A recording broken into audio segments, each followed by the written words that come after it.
A tired warrior is facing the master of a high-difficulty dungeon, a level 67 wingless dragon, Sebarumus. As the party feels like they're just done for, the dragon lets out a roar and starts preparing his fire to finish them off. However, just then, a little goblin shows up and, with one smack, swats away the whole big-ass dragon, shocking everyone around. Nobody can understand why a monster is attacking another monster, which only ever happens if one of them is a summon. Then the party notices someone standing on a hill, laughing like a maniac, just like a goblin. But before all this, the goblin dude was just a normal guy. Then, one day, our goblin dude overhears some people talking about Mr. Cha, who's been skipping work because he's too busy playing Heaven's Door. They say he got some kind of hidden class that'll let him rake in a ton of money. Heaven's Door is a full-dive virtual reality game that's been trending like crazy. It feels so real, people actually forget about real life while playing. Of course, the tech is super advanced and the machines are expensive, but thanks to a ton of internet cafes upgrading to match the trend, even broke guys like the goblin dude can enjoy it too. And with all the demand, what did that cause? Real-world money started flowing into the game, and game items basically became real-world currency. Heaven's Door turned into a legit game changer. He used to enjoy it, back when he'd mess around pretending to pull off ultimate moves and take down monsters with skills like Skill Strike Rock, which got him a bunch of ore. But over time, he started thinking about how dumb it all felt. After all the grinding, he still had to grind even more. He notices something in his hand and blurts out in shock. It's an advanced healing crystal. He realizes that if he exchanges it, it's worth at least 300,000 won. Now it finally makes sense to him. This is why he's been mining. He laughs like a crazed goblin, completely overwhelmed with excitement. Just then, someone approaches and asks what he's holding. Turns out to be a woman, and not just any woman, she's definitely beautiful. But she's not alone. There's a group with her. She tells him that since he's been mining here every day, his mining skill must be pretty high by now. He casually responds that yeah, kind of, and asks what's going on. She explains that her party is currently running through the dungeon, but a huge rock is blocking the path. So she was hoping that someone with his skill set could help them out. He tells her that he is skilled, sure, but his level is still too low to enter the dungeon safely. However, another member of the woman's party, this time a dwarf, chimes in and says they'll handle the monsters as long as the goblin just sticks with them and keeps mining ores. But the goblin starts making weird faces. Something about a dwarf talking about mining just feels odd to him. The dwarf picks up on this and starts calling it out. He says it's probably because the goblin assumes that just because he's a dwarf,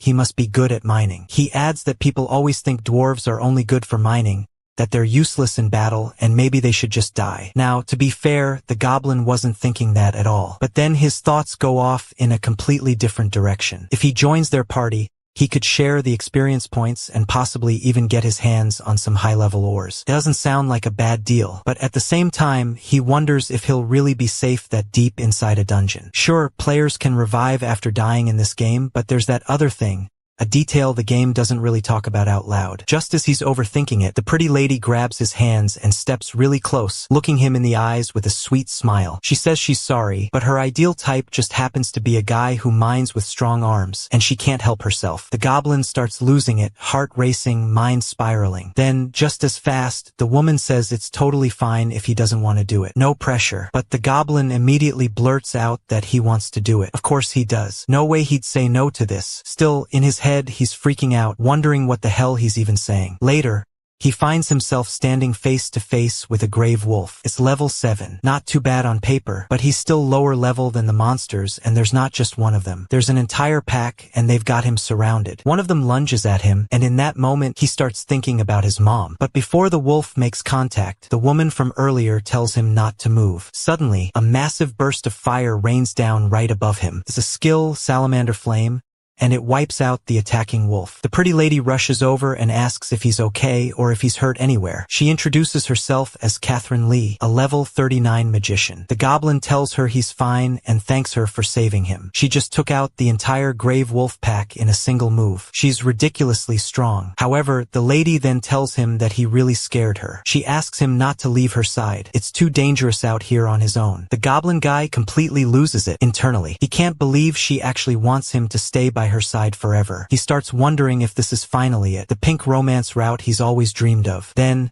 Another guy in the party chimes in while casually dodging wolf attacks. He says there's no need to act so surprised. They're not the kind of people who just mess around in a dungeon like this anyway. And then, without breaking a sweat, he swings his weapon in a huge arc, taking down the remaining wolves with a flashy giant will move. He mentions a suspicious, or saying it's something that can only be broken with a high mining level. That's why they came here, to check what's inside it. Apparently, they had skipped over it before because they had no choice, maybe because of time or risk. To the goblin, it suddenly starts sounding like he might have been lured into a trap. These people really don't care about someone like him. But what exactly do they mean by someone like him? Now, he's getting that all too familiar feeling, like he's being treated like an idiot, just a disposable tool, someone they can't even mine the ore without. He walks up behind them with a menacing look and says he can't just let that slide. He asks the guy if he seriously thinks he doesn't have any combat skills. Then, as if to prove a point, he suddenly starts swinging. The others brace themselves, but instead of attacking anyone, he smashes his pickaxe straight into a nearby rock. Turns out, he wasn't attacking the guy, just demonstrating something. And sure enough, he proves it. He really doesn't have any combat skills. Mining is all he's good at. The realization hits him hard. He feels genuinely sad about it. He's got nothing else to offer.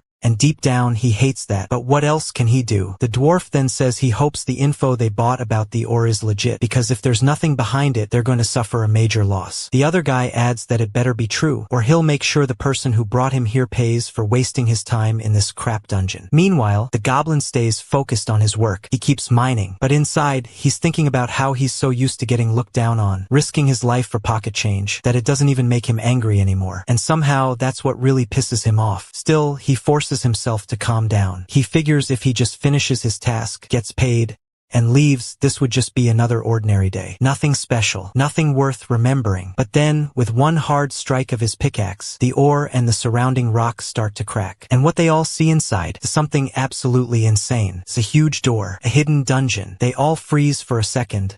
None of them can believe it. A real hidden dungeon, buried inside a low-level area. This kind of thing is basically a jackpot. Special rewards, class change opportunities, rare loot, everything they could ask for. The pretty lady's expression shifts. Her friendly face turns cold and menacing. Then the so-called hero of the group quietly draws his sword. He starts moving toward the goblin, who's still grinning, completely unaware of what's about to happen. He's just standing there, happy and hopeful, thinking maybe this is it. Maybe now he can turn his life around like Mr. Cha. Then suddenly PK mode activates. He screams in shock as the blade slashes through him from behind. He can't even breathe. His life points drop, minus 480. It's insane. A hidden dungeon like this showing up in a low-level area, and all they needed was some nobody with a mining skill to access it. To the pretty lady, it's all too ridiculous. She even mutters that she hopes the guy won't hold a grudge. After all, they did all the fighting. He was just tagging along. Now, hearing that, everything clicks for the goblin. So they were the ones who attacked him. They were in on it from the beginning. Cowards. They knew about the hidden dungeon all along. The warrior walks over, grabs him by the hair, and confirms it. Of course they knew. He calls the goblin a moron for not figuring it out sooner. Says they wouldn't waste their time here for fun. But since the goblin helped a little, he offers to make it quick. A final act of mercy for the poor guy who did all the hard work. Then darkness. Sometime later, the goblin comes back to his senses. He's still inside the dungeon. For a second, he wonders if they didn't actually kill him. Maybe they had a sliver of decency? But then a system notification appears. It says he's holding an advanced healing crystal, an item that automatically revives the player with 100% HP when their health hits zero. That crystal, the one worth 300,000 won, that's what saved him. Now he knows he did die, and the only reason he's alive is because of that one precious item. The realization hits hard. His money's gone, completely wasted, and for what? Rage boils inside him. Those bastards took everything. But then he looks up and sees it. The hidden dungeon door is wide open, which means they haven't cleared it yet, which means he still has a chance. No way he's walking away after losing something so valuable. He clenches his fists. No more tagging along. No more playing the weakling. Now he's gonna crash their party and flip his entire life upside down. He hates those jerks.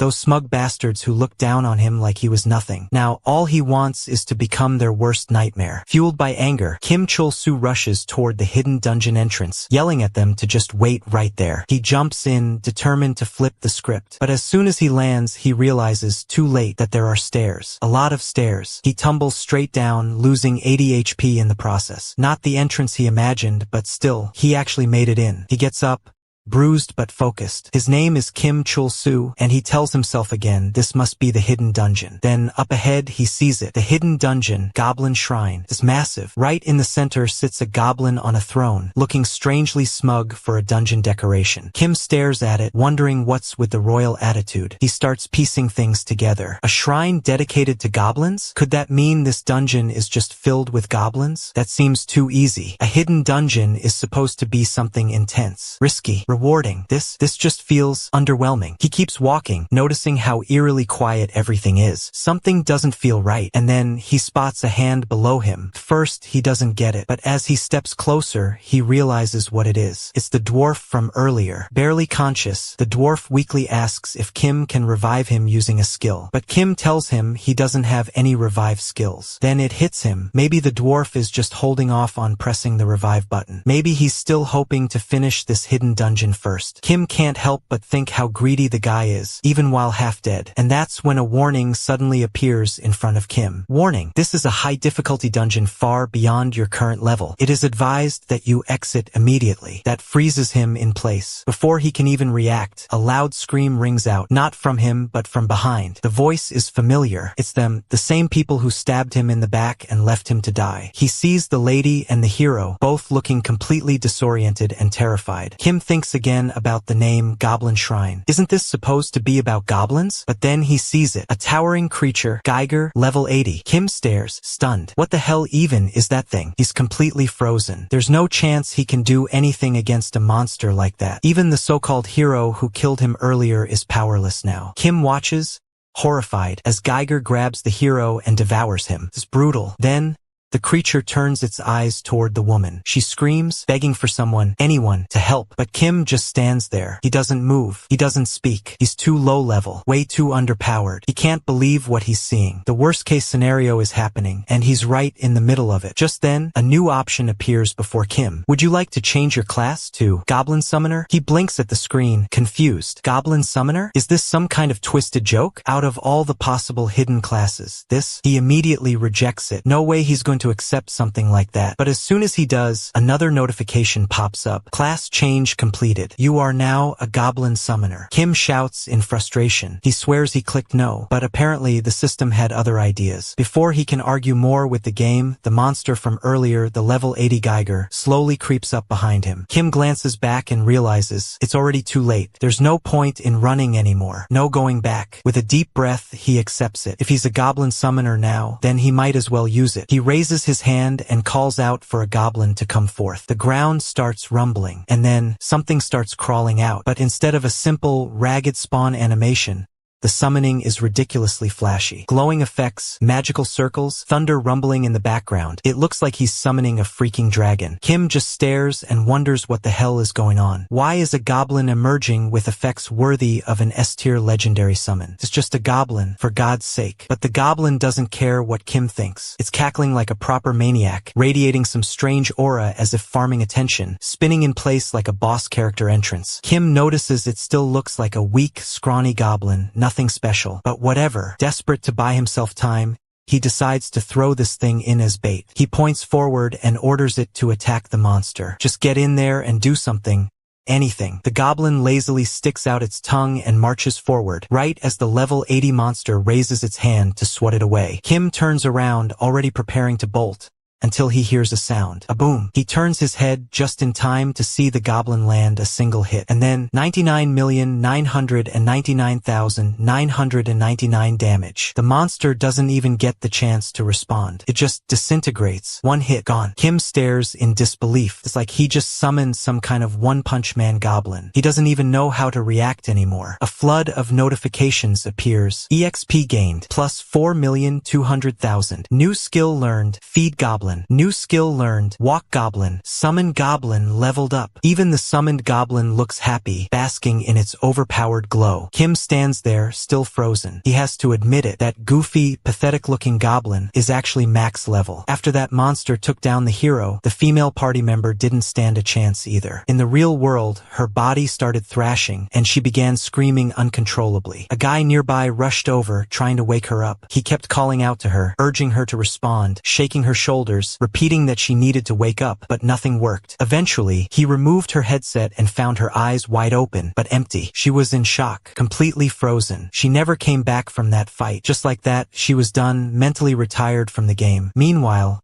back in the virtual world, Kim's summoned goblin was going absolutely berserk, smacking every monster in sight, tearing through villains like they were made of paper. Kim's level started skyrocketing at an insane pace. It got to the point where Kim had to actually ask his own summon to slow down a bit. He couldn't keep up with the notifications, stats, or even his own progression anymore. Still, he couldn't complain. He was thrilled, already level 31. Apparently, the moment he killed the Geiger boss, the hidden dungeon had technically been cleared. But here's the catch. The rest of his party, the ones who actually defended him, were now dead. And since he was the only survivor, there was no way out of the dungeon other than dying. Or at least, that's how it usually worked. But Kim had done the impossible. He cleared the Mind Dungeon solo. What was funny, though, was that the actual Mind guy, the one who fought through the dungeon legit, didn't even gain a single level. Kim, on the other hand, just rode the Goblin Express all the way to level 31. Out of curiosity, he tried checking the goblin's information, but nothing came up. No stats, no skills, not even a basic description. He stood there, puzzled. How could a low-tier mob like a goblin have this kind of power? Was it a glitch? Some kind of hidden feature? A dev oversight? He didn't know. But honestly, he didn't care either. Bug or not,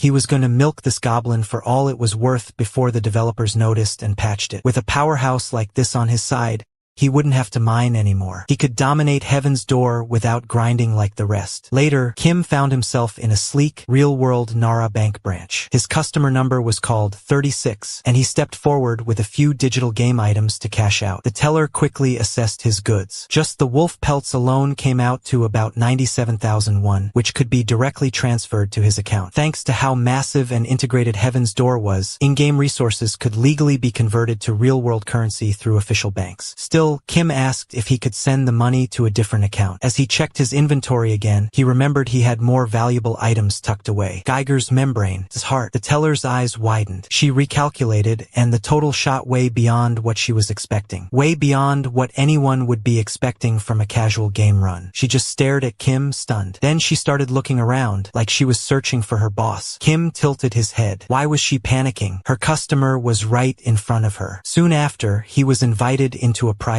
room. Tea was served. The Nara Bank manager himself sat across from Kim, politely asking whether the tea was to his liking. Kim took a sip. It was cold. The manager admits he forgot to boil the water. Kim doesn't let that slide and asks what business the manager really has with him, since he only came to convert some items into cash. The manager assures him it's nothing serious. He just thinks there might be better places for Kim to keep his money, and figured they could have a quick chat. Still confused, Kim says he has no idea what kind of better places the manager is talking about. So the manager explains that leaving that kind of money sitting in a checking account would be a waste. He brings up a great investment option their bank offers and suggests that Kim could get a better return if he chose to invest instead. Kim shrugs it off and says he understands that everyone's trying to make money, but wonders if that kind of pitch is really the manager's job. After all, he thinks he only has about 1,000,001 to his name. But the manager surprises him by saying he doesn't just have 1,000,001. He thought Kim would at least know the value of the items he brought in. The heart and membrane of Geiger, based on the current exchange rate, are worth 230 million won. That leaves Kim completely stunned. Later, outside the bank, Kim walks with the goblin, clearly thrilled. He mentions how he's already managed to pay off 10% of his debt thanks to this unexpected fortune. The goblin looks pretty happy too. Kim, laughing, says he didn't even call for the goblin, yet the little guy came running like a loyal pet. He admits he's starting to like him and even thinks he's kind of cute now. But then he stops to think. He wonders why everyone always says goblins are ugly. Out of curiosity, he leans in to take a closer look at the goblin. And yeah, now he gets it. Even from up close, he can't lie. This guy isn't cute or charming in the slightest. So Kim decides that, since they're still in town, it's best to just unsummon him for now. But then he realizes something strange. The goblin isn't going away. No matter what he tries, the summon stays right where he is. Now Kim starts to wonder if the goblin only disappears when he dies. Meanwhile, people around them are starting to notice. One by one, they begin whispering, pointing, and laughing about the goblin in the middle of town. Some ask out loud if someone actually summoned that thing, while others joke about how ugly and unsightly it looks. And Kim? He hears all of it. And honestly, he can't blame them. People around even start calling Kim a goblin. But he definitely doesn't like that. He doesn't see himself as a goblin at all. Then, One of the warriors nearby walks up and questions why a goblin is even walking through the streets of town. The guy is Patton, known as the Annihilator from the Evaton Guild. Kim's not sure what to make of him at first. He wonders if that Annihilator title means he's actually famous or accomplished. But a woman nearby quickly clarifies that it's not some earned title. Patton just calls himself that. Still, Kim thinks this isn't looking good. After all, anyone who proudly calls themselves something like Annihilator is probably not the most mentally stable person. So, trying to calm things down, Kim quickly explains that the goblin isn't a monster. Patton doesn't seem to care. Without hesitation, he swings his sword at the goblin. But the goblin reacts instantly, and with one solid smack, takes Patton down completely. Thanks to the game mechanics, the pain level stays below the fainting threshold to prevent high-level players from bullying lower-level ones. So the PK, player kill, mode activates. And just like that, Patton dies. Everyone around starts buzzing about how Patton the Annihilator just got annihilated. A goblin took down a man. Now things are spiraling. Kim is starting to panic. If people realize he's the one who summoned that goblin, he's going to be in serious trouble. But then someone else chimes in,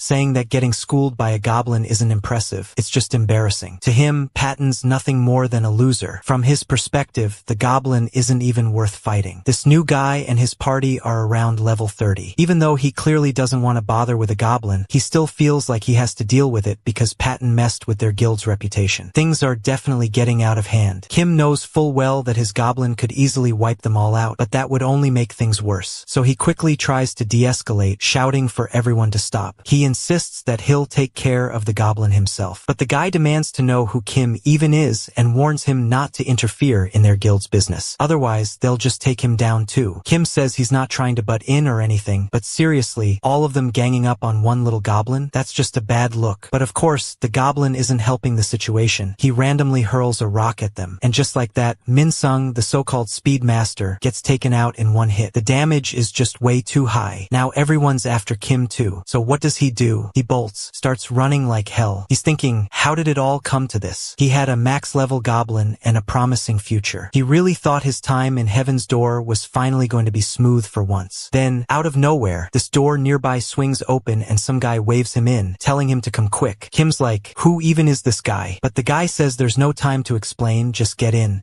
So Kim goes in. Turns out that was a mistake too. The guy who brought him in, that's Sangreal, the sneaky warrior at level 26. And now he casually says he only pulled Kim in to be part of his own funeral. Kim's like, man, I've got enough going on just running for my life. I don't need your drama too. Then boom, notification pops up. The Goblin Lord is impressed by your sneakiness in making your enemies let their guard down before attacking. +1 goblin point. Kim's just standing there like, huh? Sneaky? I wasn't even trying to be sneaky. First, the goblin calls him weak and vulgar, and now he's calling him sneaky too? He hasn't even done anything wrong. Those guys were the ones who pulled him into their team, betrayed him, and attacked him out of nowhere. So he turns to the goblin and says, you better listen up. I'm sick of being pushed around just because I'm weak. From now on, they're going after the Evaton Guild. No more playing nice. And honestly, watching the two of them laugh like maniacs, it's kinda hard to tell who's the goblin and who's the human anymore. They're that similar, even if Kim doesn't want to admit it. Meanwhile, the others are still out on the rooftops, trying to hunt Kim down. One of the women in the group asks if the hero up ahead really needs to tag along just to deal with someone like Kim, because that hero is none other than Enyuk of the Darkness. But she thinks she could handle this just fine on her own. Enyuk tells them not to let their guard down. He points out that even though Patton the Enlightener might have been the weakest of the group, the fact that he was taken out in just one strike doesn't sit right with him. Something's definitely off about that goblin. Right then, a few screams echo in the distance. The group heads toward the sound and finds Sangreal the Cunning already down. That's when Enyuk suddenly senses the goblin right behind him. He reacts instantly and slashes backward, but the goblin takes 0 damage. Enyuk's frozen. That shouldn't be possible. It finally clicks.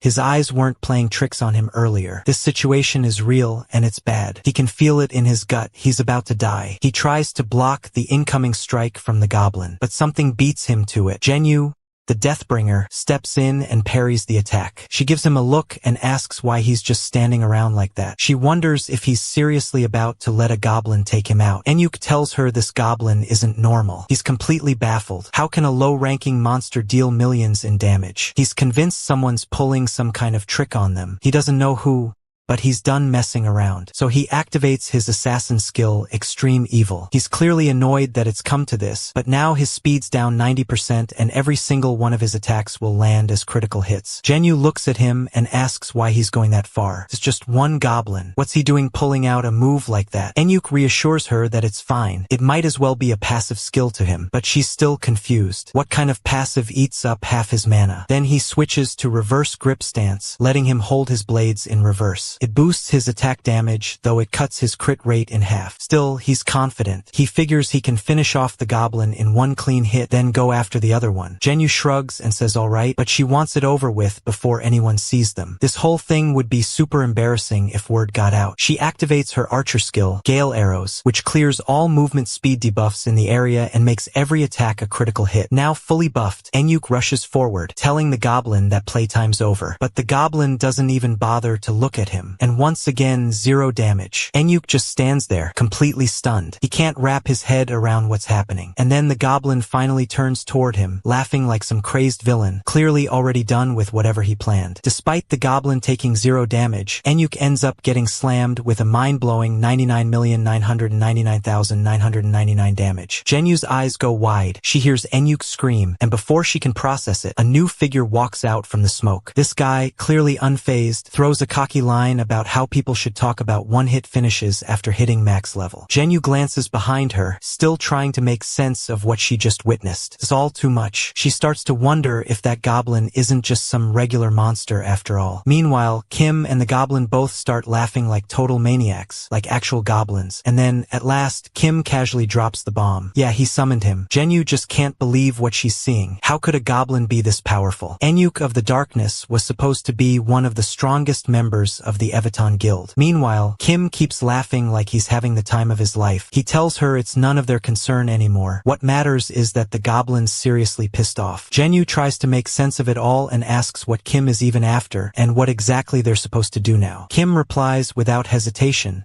they'll have to destroy the Evaton Guild. Then he starts laughing even harder, joking that it's basically her fault for being so irresistible. That completely sets Genyu off. She starts shouting at him, calling him insane, a total lunatic. Kim pauses for a second, thinking maybe she misunderstood what he meant. He wasn't talking about anything weird. He just meant those guild guys were the ones who ganged up on him first. He and the goblin are just pushing back now, and yeah, maybe their nerves are a bit frayed. But Genyu seems even more horrified by that explanation, and now even Kim is starting to think this whole situation could easily be misread. He turns to the goblin and tells him to calm her down. Unfortunately, by then, a crowd has already gathered. People have heard bits and pieces of the chaos and start realizing that these are the same guys from earlier. The whole scene is becoming a mess. Kim, getting overwhelmed, tells the goblin that they should just wrap it up and make a run for it. But the goblin is already way ahead of him.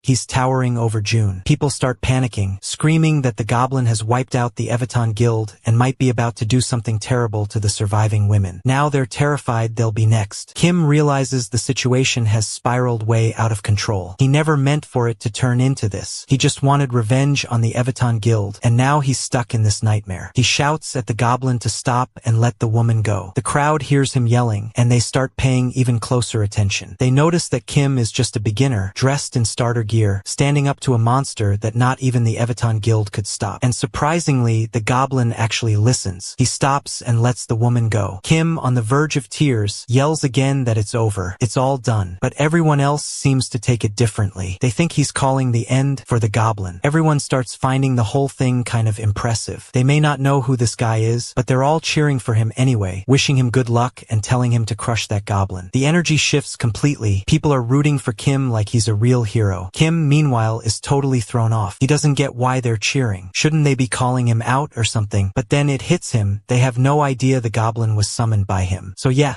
makes sense now. Earlier, he was freaking out, but now, he starts going along with the act. He steps forward dramatically and tells everyone he'll handle the goblin. Says he doesn't want anyone from the Evaton Guild getting hurt. He positions himself in front of June, playing the hero card hard, and tells the goblin to let her go. He's out here risking his life for a woman. Classic hero move. And that thought actually makes him laugh again. For once, he's getting to be the hero he always daydreamed about. But there's still one loose end. So Kim quietly turns to June and and brings up the obvious. She probably doesn't want to end up like the rest of her guildmates. Then he makes her a deal. If she stays quiet about him and the goblin, he'll make sure nothing happens to her. June agrees immediately, promising not to say a word. With that settled, Kim fully leans into the performance. He raises his voice and starts yelling at the goblin, accusing it of invading the village like a lowly monster. He says it brought suffering to innocent people and declares that he's going to walk the goblin using his special skill. A glowing chain wraps around the goblin as Kim activates his skill, and then he starts running, dragging the creature behind him. He even jumps off a roof with full dramatic flair, causing the goblin to crash face first onto the pavement. Everyone watching is stunned. They recognize the skill Chains of Light, a rare ability used to restrain monsters. And to think someone in a beginner town could pull off something like that, it's unreal. The goblin is totally helpless, just being dragged along. Kim, of course, knows exactly what's going on. This is just that walk skill he got, which boosts the goblin's mood if he takes it for a walk. The goblin's actually kinda chill now,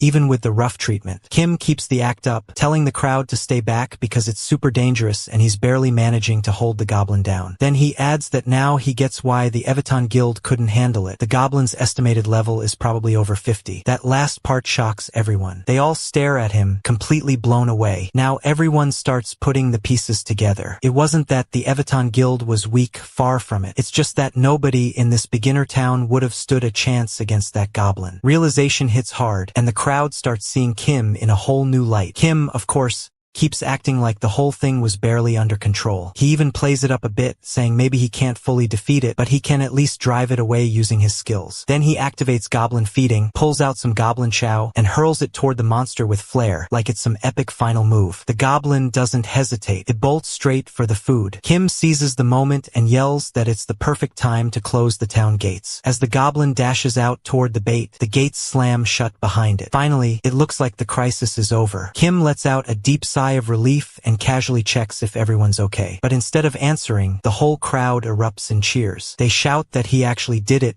He chased the goblin away. The random hero no one knew just saved the town. Kim, meanwhile, is just hoping this puts the whole mess to rest. He almost became known as a psycho who wiped out an entire guild. Lucky for him, the rest of the Evitan Guild members got transported back to the Shrine of Revival at the sacred grounds of Pascal. Turns out, June is the only one who knows the truth about him and the goblin. That's when Kim recognizes her as the same girl from before. And yeah, she's still sticking to the deal. Loyal, just as promised. And now, Kim starts thinking she might be useful. He remembers hearing that within Pascal, she basically has infinite HP, meaning she can't be harmed by monsters or other players. That's why it's considered sacred ground. She's basically untouchable there. So, naturally, Kim pulls out his creepy goblin tongue and turns it up a notch. He leans in, asking if she really plans to keep the promise. Because if she doesn't, well, he'll just spawn camp her at the shrine. Over and over again, inflicting damage beyond infinity every time she revives. He even promises her that personally. That's more than enough for June. Terrified, she swears she'll never reveal the truth. Then she just turns around and bolts, screaming as she runs off. Not exactly the response Kim expected, but honestly, it works out fine. He gets to stay in this cozy, upgraded room,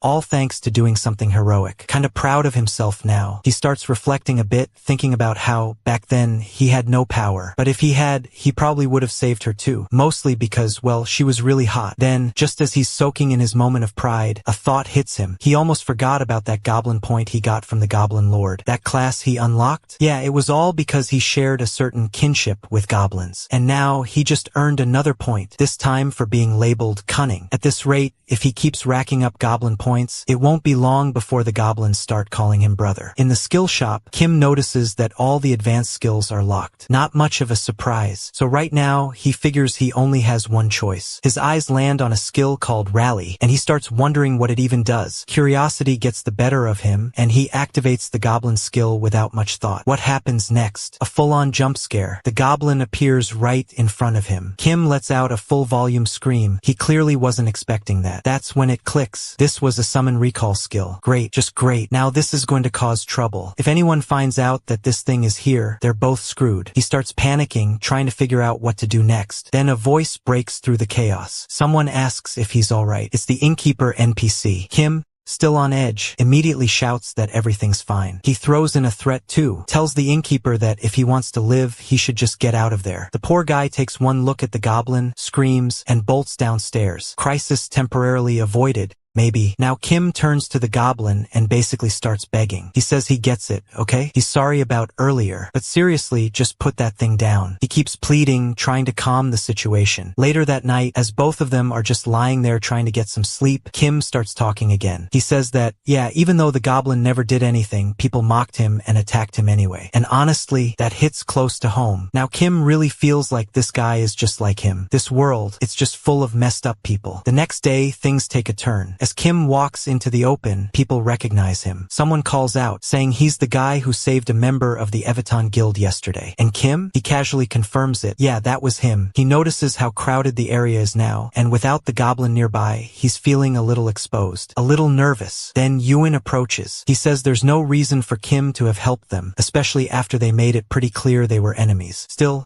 he thanks him, though the intense death stare he gives while saying it makes Kim visibly uncomfortable. Then Enyuk steps in. He tells the others there's no need to be so on edge. He calls June the Deathbringer by name, saying it's clear Kim doesn't want to fight. But June, she's watching closely. In her mind, she's thinking that of course the goblin isn't here right now. These people are all being fooled. She's certain of it. Kim, meanwhile, tells them he only helped because there's something he needs. That's the only reason. No heroic motives here. But Yuvan responds anyway. He says that whatever the reason, the Evaton Guild owes him now, and they don't take debts lightly. If there's anything they can do to help, they will. Kim doesn't exactly trust them yet, but hey, free favors from a top guild? He's not about to say no. Kim starts off by saying that no matter how much grinding he does in this beginner area, the gains just aren't cutting it anymore. He's already past level 30 and wants to move on to the next zone as soon as possible. He's hoping maybe someone from the Evaton Guild knows how to get there. Yuvan seems to catch on quickly. Kim must be talking about Florindel. As for someone who actually knows the way, that'd be Sangryel. Yeah, that guy, the same cunning dude who tried to screw Kim over earlier. This time though, Sangryel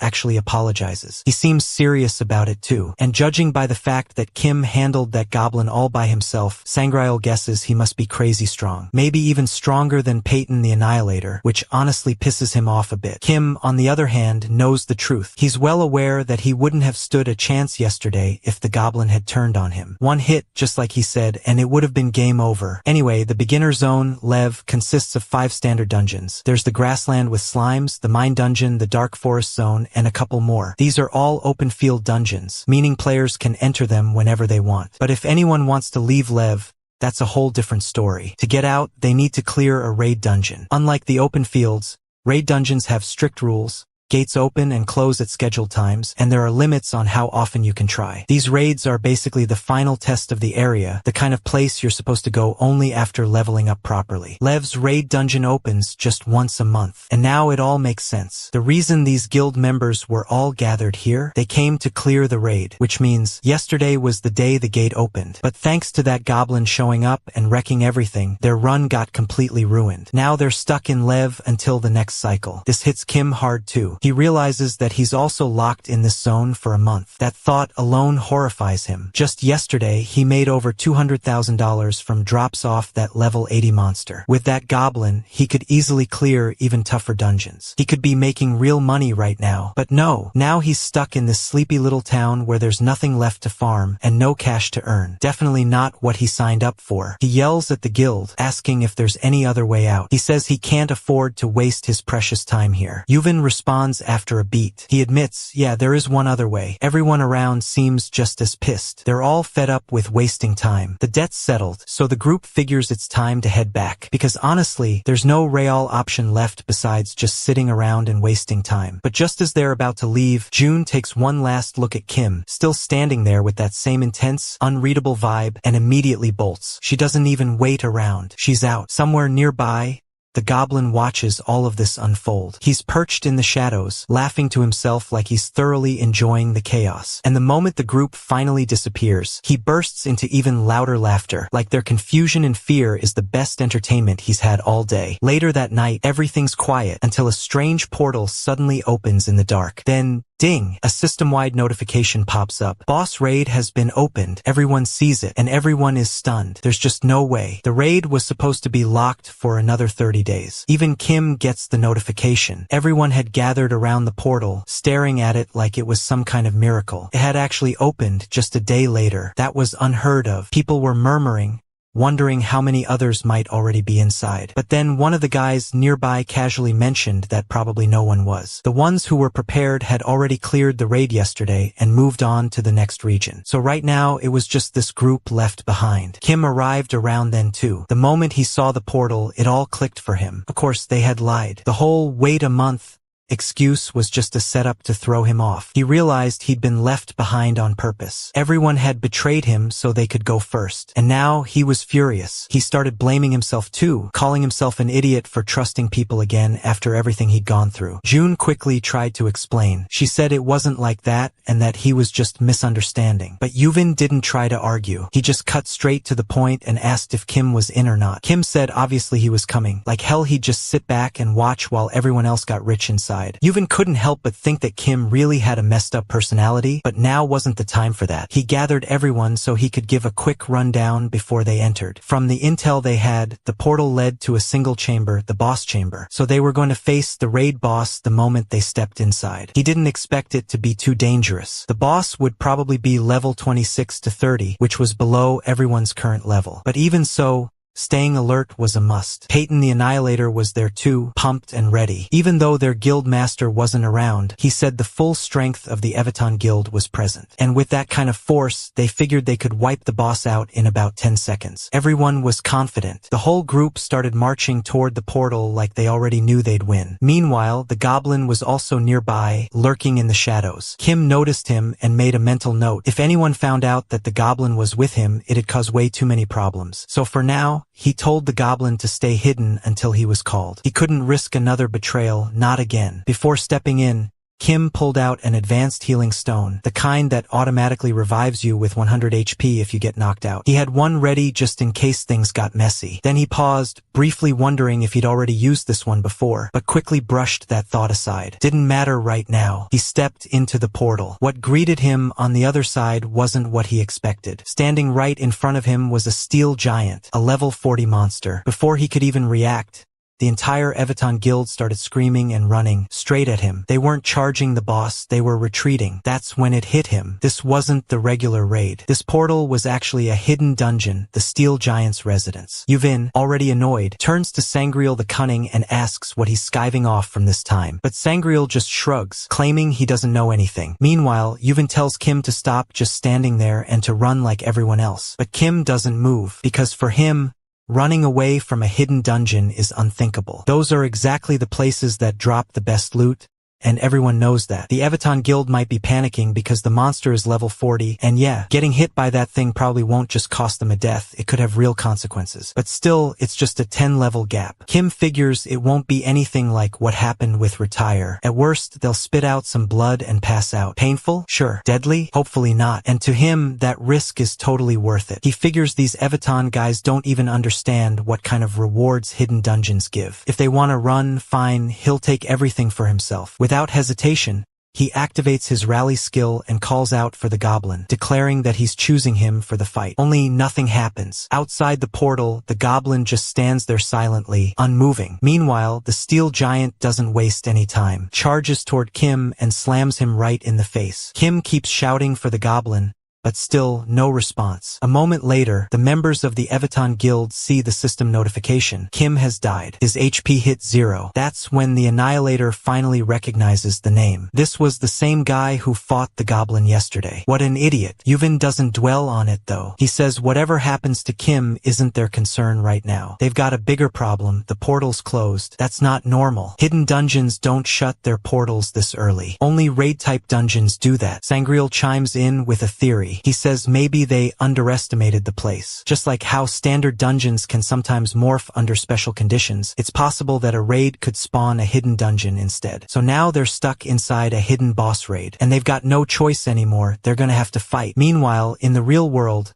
Kim's not doing so great. He's just realized that despite being over level 30, he's still got one shot. Sure, that Iron Giant was level 40, but still not great. Then it hits him, he forgot to use his unused status points. And to make things worse, now that the portal's closed, he can't summon the goblin anymore either. He was so close. The treasure was right there in front of him. And that useless goblin bastard just stood there and let it all go to waste. Now Kim's sitting there stewing, realizing how badly he's about to miss out on all the rewards. Back inside the portal, the Evaton Guild is getting ready for the real hunt. And while they're prepping, Kim is still outside, sulking about the loot he's losing, until something clicks. Inside, the guild members are already moving. They're all fighting together, and Sangreal is the one leading the charge. He's calling out instructions, telling everyone how to use their skills properly to get the most out of them. With Ji-Hyun, the Deathbringer's speed buff in play, Sangreal is confident the monster won't even have time to react. They all rush in to attack, but right then the monster lets out this deafening roar that shakes the entire area. Even with that, they know how this goes. Every monster has at least one weak point. That's the whole point of their first combo. The 216 serial slashes, done by 2 fighters, so 32 slashes total. It should cut all over the thing's body. Then, by checking which wound is deepest, they can figure out where to focus. After the barrage, someone asks if anyone spotted it, if anyone could tell which injury hit hardest. But the answer is silence, because none of them managed to deal even a single point of damage. Now they get that the opening combo is mostly just for probing weaknesses, but usually it still does some damage. Even Yuvin agrees. This is not normal. They toss around some possibilities. Either the monster's defense is crazy high, or it's not that at all. Maybe smaller attacks just straight up won't work. To test the theory, Yuvin pulls off a heavy hitter. A big one. Finally, that does something, just a little damage, but at least it connects. That's when they realize the problem. The monster's skill, hatred for the weak. A passive ability that nullifies any attack that does less than 5% of its max HP. That explains everything. Annihilator chimes in. If that's how this thing works, then there's only one person who might be able to break through it, Yunyuk of the Darkness. He's the kind of guy who can land a solid hit even against a level 40. But Sangreal disagrees. Nope, he says. Yunyuk's strong, but he's not the one with the strongest ultimate here. Someone else has a better shot under the right conditions. That someone is Ji-Hyun, the Deathbringer. Her special skill, Ultimate Deathbringer Arrow, is no joke. It's an archer move that uses her own HP to charge the shot. The more health she sacrifices, the more power the arrow has. Sangreal knows that if the rest of the guild ever finds out she's packing something like that, they'll probably make her guild master on the spot. That's when Annihilator quietly says her name, like he's just figured it out too. He tells her that he's not sure what exactly she needs, but if it's time, he's got plenty to give. Then he gets ready to pull aggro using his war cry skill. As soon as he uses it, the monster responds with a deafening roar and charges straight for him. Meanwhile, Kim watches and thinks the guy is out of his mind. Instead of running for his life, he's actually drawing the monster's attention on purpose. But somehow, Annihilator survives the hit. He mutters to himself that it wasn't as bad as he thought. It's manageable. The boss isn't quite as terrifying as he expected. Even so, Sangreal warns him not to let his guard down, explaining that their plan can't afford any screw-ups. He reminds them all that the skill in play is pain sharing. It splits the damage taken between 2 people, and whoever has more HP takes the heavier hit. Kim, watching all this unfold, can't help but feel surprised. These guys are all lower level. They don't have hidden classes, but they're still pushing through, staying organized, fighting like they actually know what they're doing. Yunyuk chimes in too, saying that while the warriors hold the monster's attention, the assassin squad will start breaking down its defense using their passive skill, weak point elimination. That skill has a low chance to lower the enemy's defense by 2%, stacking up to 5 times. Kim still doesn't understand how they're this competent. He wonders if this is just what it means to be in a guild. Honestly, at this rate, it looks like they might actually take down the boss. That's when it hits him. If they do defeat it, he gets nothing. No loot, no XP, nothing, because he's still dead. Just then, something strange happens. The monster points at Annihilator, who stares back in confusion. He wonders what the monster is doing. Then the monster roars again, but it's not aimed at him anymore. It's looking somewhere else. Annihilator starts to realize something is off. Then a system notification confirms it. The monster has chosen a new target. Cut to Kim, who's just used his advanced healing stone to resurrect. He says he couldn't stand sitting on the sidelines any longer. He's the highest level player here after all. He jokes to himself that the protagonist always makes a late entrance. But his dramatic return doesn't go the way he hoped. The steel giant immediately locks onto him as the new target. Without any hesitation,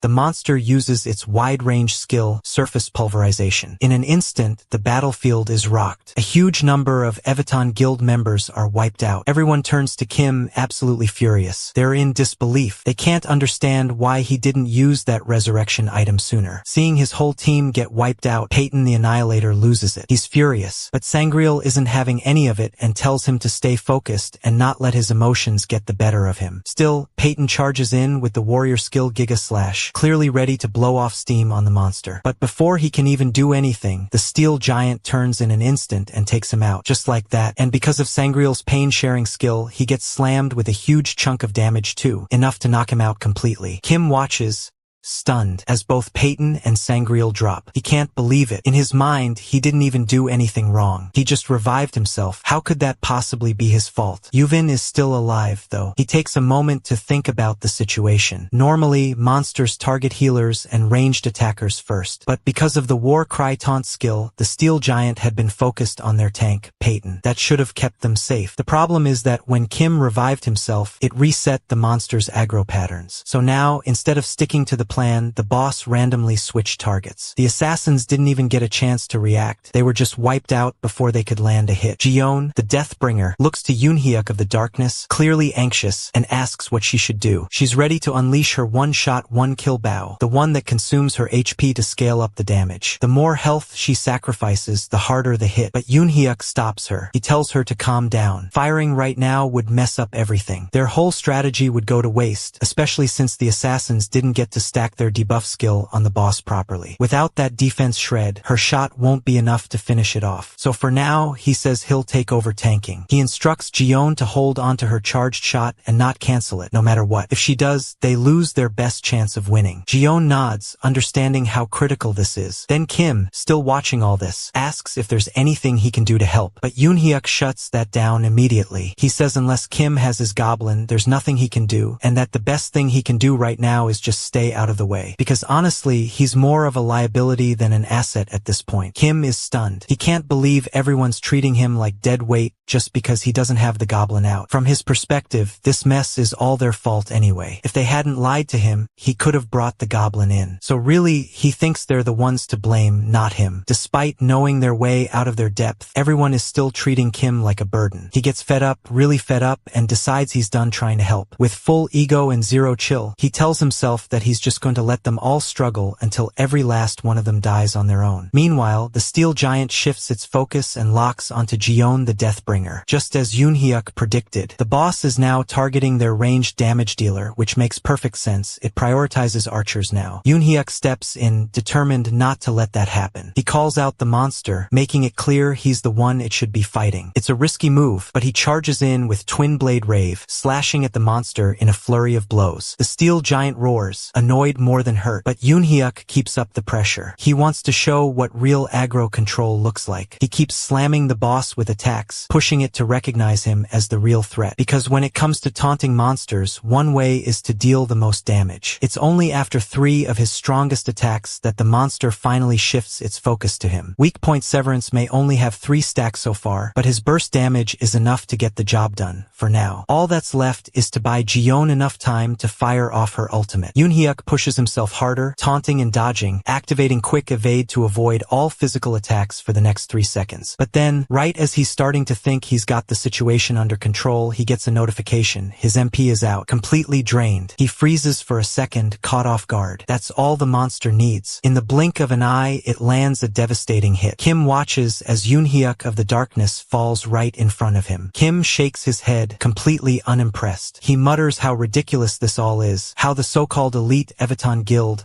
so full of confidence, has now been taken out one by one. Maybe he should have just stayed dead and let them all fail on their own. Honestly, he feels like he wasted his resurrection for nothing. Meanwhile, Jiyeon is absolutely losing it. She's had enough. She looks straight at Kim and asks if he seriously thinks she's the idiot here, standing there charging her bow this whole time while everything went sideways. In her eyes, Kim reviving himself is what ruined everything. If he'd just stayed out of it, they could have taken the monster down, no problem. Kim can't believe what he's hearing. She's really blaming him, but Jiyeon doesn't back down. She says, yeah, exactly that. If she'd just had 10 more seconds, her arrow could have ended it. No one else needed to die. It was all under control until Kim ruined it. Now Kim's pissed. In his head, he tells himself that if this is how things are going to be, then screw it. He'd rather see every single one of them die than let them get the rewards without him. The monster lets out another thunderous roar, and both Kim and Jiyeon flinch from the sound. Then, the giant locks onto Jiyeon again. She groans in frustration, saying now isn't the time for either of them to be arguing. She admits she's not fully charged yet, but it's now or never if she wants to land land her shot. She turns to Kim, clearly annoyed, and demands to know what exactly he's doing just standing there. But instead of answering right away, Kim tells her to wait, he's got a question. He asks if she seriously can't move at all while charging. Ji-yeon looks confused, even suspicious. She snaps back, asking why he's even asking that. What is he planning? Then she starts panicking as Kim suddenly swoops her up and carries her on his back. She starts wailing, calling out for her mom like this was the worst case scenario. But Kim doesn't stop. He remembers her saying she just needed 10 more seconds, and that sticks in his head. If he can just move fast enough, keep dodging while she charges up, then maybe they actually have a shot. Ji-yeon, through tears, says she can't believe how fast Kim is. It's almost like he's as quick as Yoon-hyuk of the darkness. Kim proudly explains that it's because he dumped every single one of his stat points into agility. Not even assassins are this reckless. He admits he's no assassin, but right now, he can match one in terms of speed. Then something pops into his head, he just got a goblin point. He thinks about how the Goblin Lord only gives him these points when he does something totally inhuman. He growls under his breath, wondering if the Goblin Lord is trying to guilt trip him or something, trying to say he's the one in the wrong again. Suddenly, Ji-yeon calls out that her arrow is ready. Kim tells her to fire already, but she yells at him to stop rushing. Aiming while getting carried around at lightning speed isn't exactly easy. If she misses, it's game over. Kim brushes that off and mutters that she better hit because he wants everything repaid 100-fold. That catches her off guard.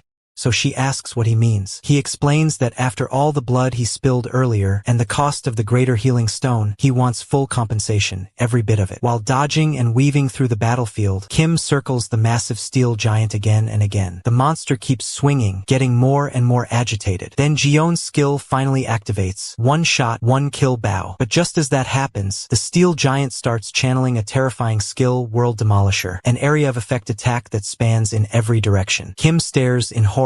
He didn't expect it to be hiding something like this. He knows they're screwed if they get hit. Ji-yeon's already down to 1% HP because she used her health to charge her skill. And Kim? He only has 100 HP left thanks to reviving earlier. One touch from that attack and they're both toast. Ji-yeon scans the area desperately, muttering that there's too much rubble. She can't get a clean shot like this. But then, as everything slows down in her mind, something clicks. A solution appears. But right now, Kim is absolutely vibing. He's in the middle of a battlefield, dodging death, carrying an archer on his back, but for some reason, he's never felt more alive. For a moment, everything slows down and he starts thinking about the good old days, playing games with his friends, laughing until his stomach hurt. Pure bliss. Ji-yeon, clinging to his back with a look of dread, deadpans that what he's experiencing isn't nostalgia. It's literally his life flashing before his eyes. Then, suddenly, something unexpected happens. The goblin finally shows up. Out of nowhere, it just appears right there in the middle of the dungeon. Kim nearly jumps out of his skin. He yells at the goblin, asking what the hell took it so long. He says it feels like it's been a week since he used the rally skill. But then, as he watches the goblin, something strange clicks in his brain. He realizes, wait a minute, how did the goblin even get in here? Did it just break through the boundaries of the dungeon? Like, did it damage the literal space of the game to get inside? Is that even allowed? Before he can process that any further, the goblin makes its move. A new skill appears on screen, Goblin Shield. The goblin steps up, takes the hit for them, and tanks the monster's ultimate move like a champ. The giant roars in frustration, thrashing around. Kim, still breathless from the madness, says that those are some seriously dramatic last words for a hidden boss. And then it happens, the moment they've all been waiting for. Ji-yeon has her bow fully drawn. The string hums with power. Kim and the goblin are grinning like maniacs. This is it, the climax. She releases the arrow with one shot, one kill fully charged. The shot cuts through the air like a blade. And then, finally, the massive steel giant shudders, groans, and crashes to the ground. A notification pops up. Hidden dungeon cleared. Steel giant's chamber. Their levels shoot up. Ji-yeon the Deathbringer goes from level 27 to 31. Kim leaps from 31 to 34. But Kim, he doesn't care about the level up right now. He claps his hands together and says the only thing that truly matters. Now where's my reward? Although, after everything he just went through, carrying a hot archer on his back while dodging death,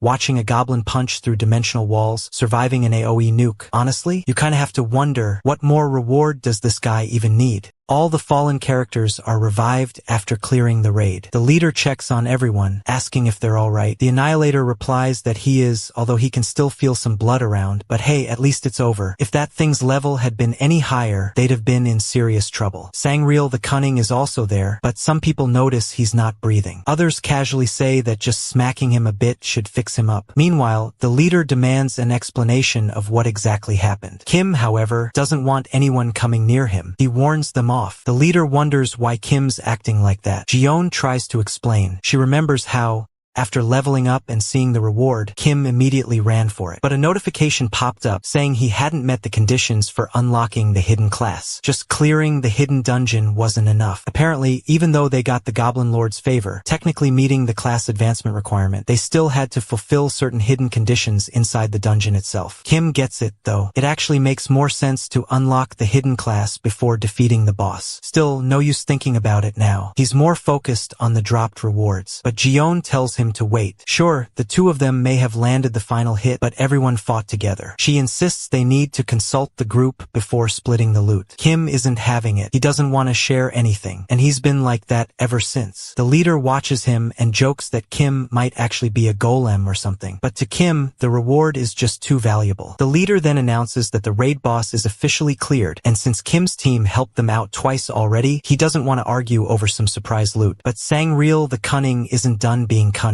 He slyly says he warned them not to start this in the first place. He brings it up to Yoonhyuk of the Darkness, the leader, but Yoonhyuk's not interested in hearing it. Neither is Kim. Kim says he knew they'd pull this, that they've betrayed him not once, but twice. Yoonhyuk calmly responds that if they really wanted to take Kim out, they could have done it already. For now, he's fine letting Kim keep the rewards. But then he spots a unique item among them. Kim notices too. But when they ask about it, Kim just shrugs and goes, "So what?" They argue that Kim's not even an archer. What's he going to do with a unique bow? Use it to light a campfire? Kim knows they're right. He can't sell unique items, and he can't use it unless he's the right class. Still, like a true goblin, Kim yells that he wants it anyway. Everyone else has something cool, why can't he? The others try to calm him down, suggesting he give the bow to Jiyeon, the Deathbringer. Kim agrees, but only if they give him something in return. He points out that it's an untradeable item, which makes it priceless. If he claims it, he's technically losing value. So he demands they buy it from him. Then he starts cackling like a goblin maniac. Sangreal is stunned. He can't believe Kim actually waited until they revived just to sell them that item. But judging by how both Kim and the goblin are now laughing like lunatics, it's clear that was the plan all along. The others are just dumbfounded. Kim really does remind them of that goblin from earlier. The real goblin is still lurking in the background. They're a team now. Once Jiyeon gets the weapon, she comments on how heavy it is. Kim thanks Aviton for the trade. The leader looks at Kim and says he's had this feeling for a while. Kim really has a talent for being hated. Then he asks where Kim's heading after all this. Kim shrugs and says, obviously,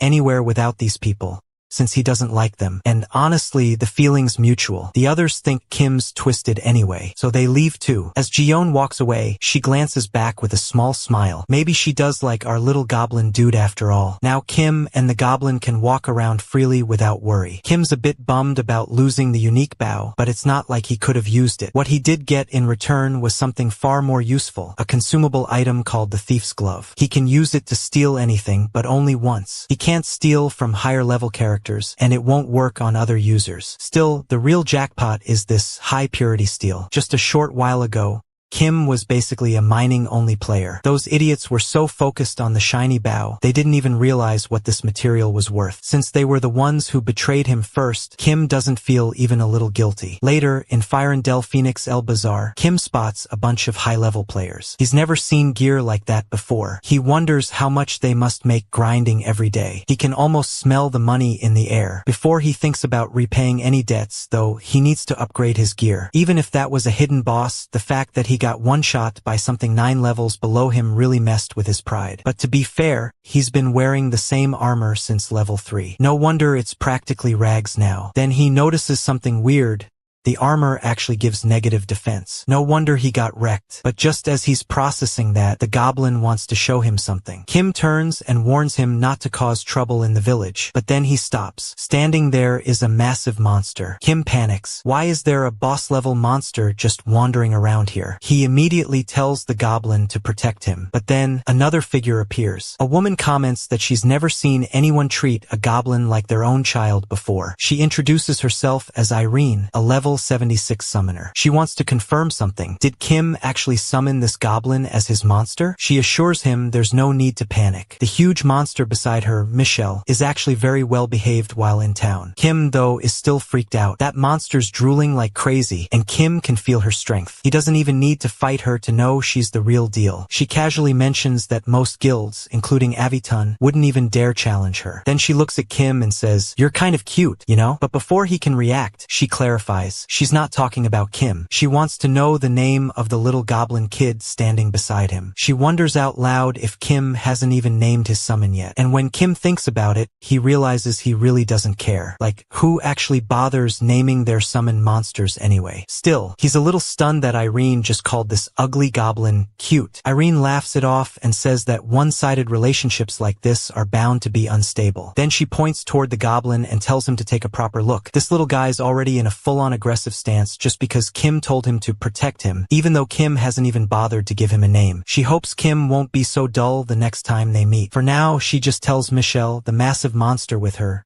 to back off. Kim, of course, brushes off all of Irene's advice, telling her he didn't need it. According to him, he and the goblin have no problems whatsoever. He simply calls out, "Let's go, goblin," and keeps it moving. Later, Kim drops by a merchant to upgrade his gear. The guy, an NPC named Humphrey the Foul-Mouthed, takes one look at Kim's equipment and straight up roasts it, saying it's literal trash. Claims Kim would have been better off wearing actual garbage. But hey, that's why Kim's here, to buy something better. Humphrey shows him a few pieces, warning they might still be trash for someone like him, but eventually suggests a sturdy steel chest plate. Price tag? 350 gold, which translates to about 40 bucks in real-world cash. Kim knows he needs at least a decent defense stat. Even with a top-tier summon, if he dies, it's game over. So he buys it. Humphrey gives him a rare compliment, says at least Kim has a decent eye for gear, tells him to make good use of it, especially since he used the highest quality steel for idiots like you. Kim has to admit, Humphrey really lives up to the foul-mouthed part of his name. Once Kim puts the armor on, he realizes he can't move at all. Turns out his strength stat is just 4. He dumped everything into agility to fight the steel giant earlier. Now he's stuck. He tries to sell the armor back, but Humphrey lowballs him hard, offers only 30 gold for the same armor he just sold for 350. Says it's trash now. Kim's losing his mind. Is he really getting scammed by an NPC? But then he spots an exclamation mark above Humphrey's head. Humphrey's suddenly freaking out, says he's missing his hammer and starts flailing around looking for it. Kim points out that he's got plenty of other hammers, but apparently that one is special. Without it, he can't forge anything. The hammer was probably lost in the underground waterway dungeon near the village entrance. Humphrey asks Kim to retrieve it. A quest prompt appears. Humphrey's trouble. The reward? Access to processing materials to craft armor. Now it clicks for Kim, so that's why the boss drop materials were so expensive. Processing them could lead to some top-tier gear. So yeah, this quest is worth doing. He accepts. Outside the dungeon, Kim's smirking to himself. No need to drag any party members along. They just slow him down. It's a simple quest, and he figures he'll be done in 30 minutes, tops. Then out of nowhere, someone yells at him for just standing there like an idiot. Turns out Humphrey followed him. A new quest condition pops up. If Humphrey dies,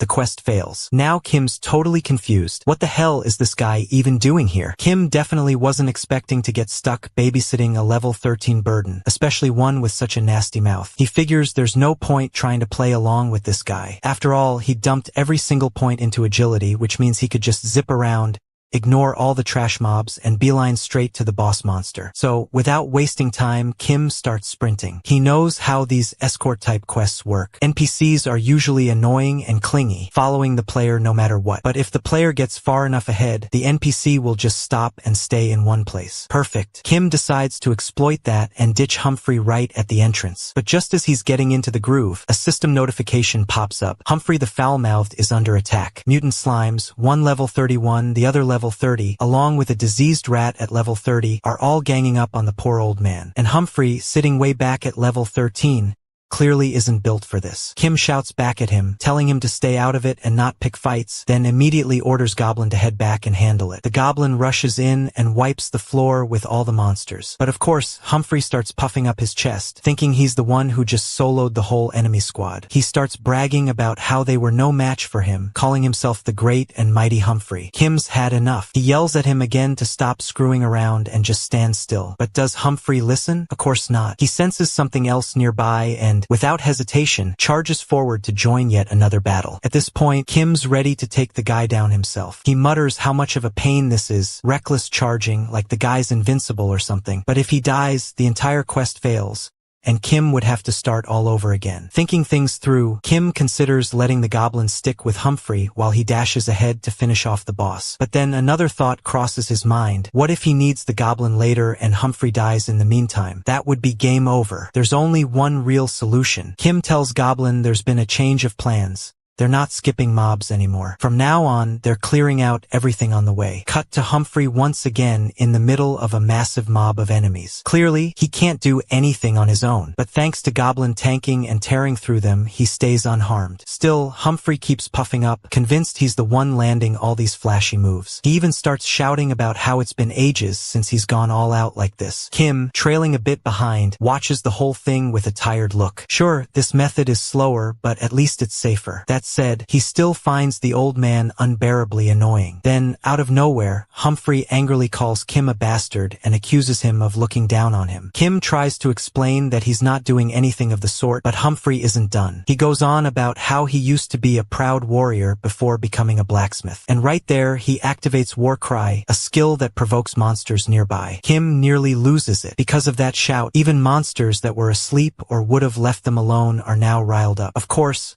right on cue, a new enemy appears, an awakened skeleton king with an entire army behind him. Humphrey stands there, impressed with himself, wondering if he just woke up ancient spirits too. Meanwhile, Kim is absolutely furious. This guy just made the entire dungeon 10 times harder for no reason. He hopes, really hopes, this will be the last time Humphrey trolls him like this. But then Goblin steps up. Calmly, he picks up a stone, charges it, and hurls it with deadly precision. It crashes into the skeletons and wipes them out in one go. Kim, barely holding on to his patience, mutters through gritted teeth that if this nonsense happens again, he'll clear the entire dungeon solo without giving a single damn about the quest. 3 hours later, Kim is still trudging along, cursing Humphrey in his mind. The guy hasn't stopped running his mouth or causing problems. Escorting him feels like doing a hidden dungeon challenge all on its own. And the worst part, Humphrey keeps yelling out that he's still the great Humphrey like it's some grand title. Still, at least there's been progress. Kim has gone from level 34 to 37. Then,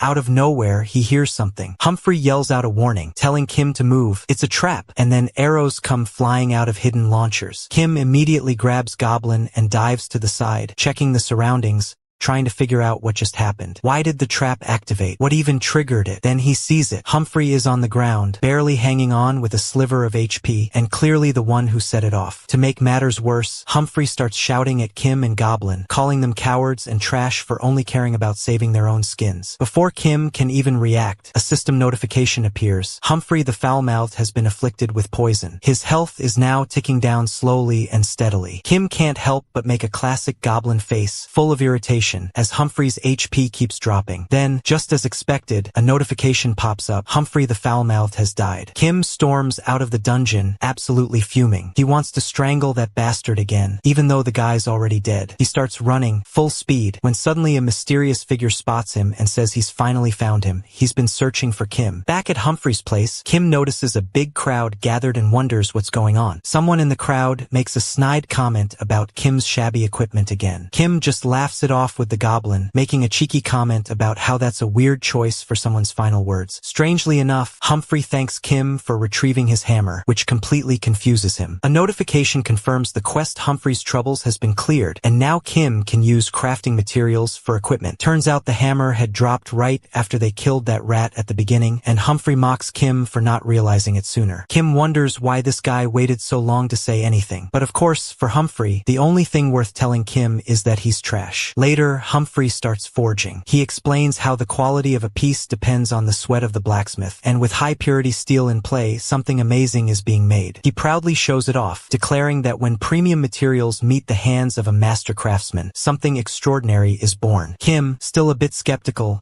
points out that Humphrey doesn't even look like he's broken a sweat. Humphrey shrugs and admits the item's low quality because of that. But when Kim inspects it, he's surprised. It's blue steel light armor, a rare item from a hidden boss raid, way rarer than any hidden dungeon. It even has a 1% chance to trigger Heaven and Earth Crusher when hit. Everyone around stares in awe. Humphrey tells Kim he won't charge him this time, but also warns him not to get too sentimental. Gratitude makes him cringe. Kim casually replies he wasn't planning to thank him anyway. Just then, PK mode activates. Kim senses a presence behind him and narrowly dodges an attack. He turns around, confused as hell. Why is this guy attacking him? The figure admits he didn't expect Kim to dodge the sneak strike and now believes Kim must be strong, especially after what happened to his lady. Kim doesn't follow at first. He asks what the hell this guy is talking about and who this lady is. The attacker seems baffled by Kim's ignorance and says the last person she partied with was him, Catherine. Hearing that name rings a bell. Kim suddenly remembers the maid from the mine dungeon,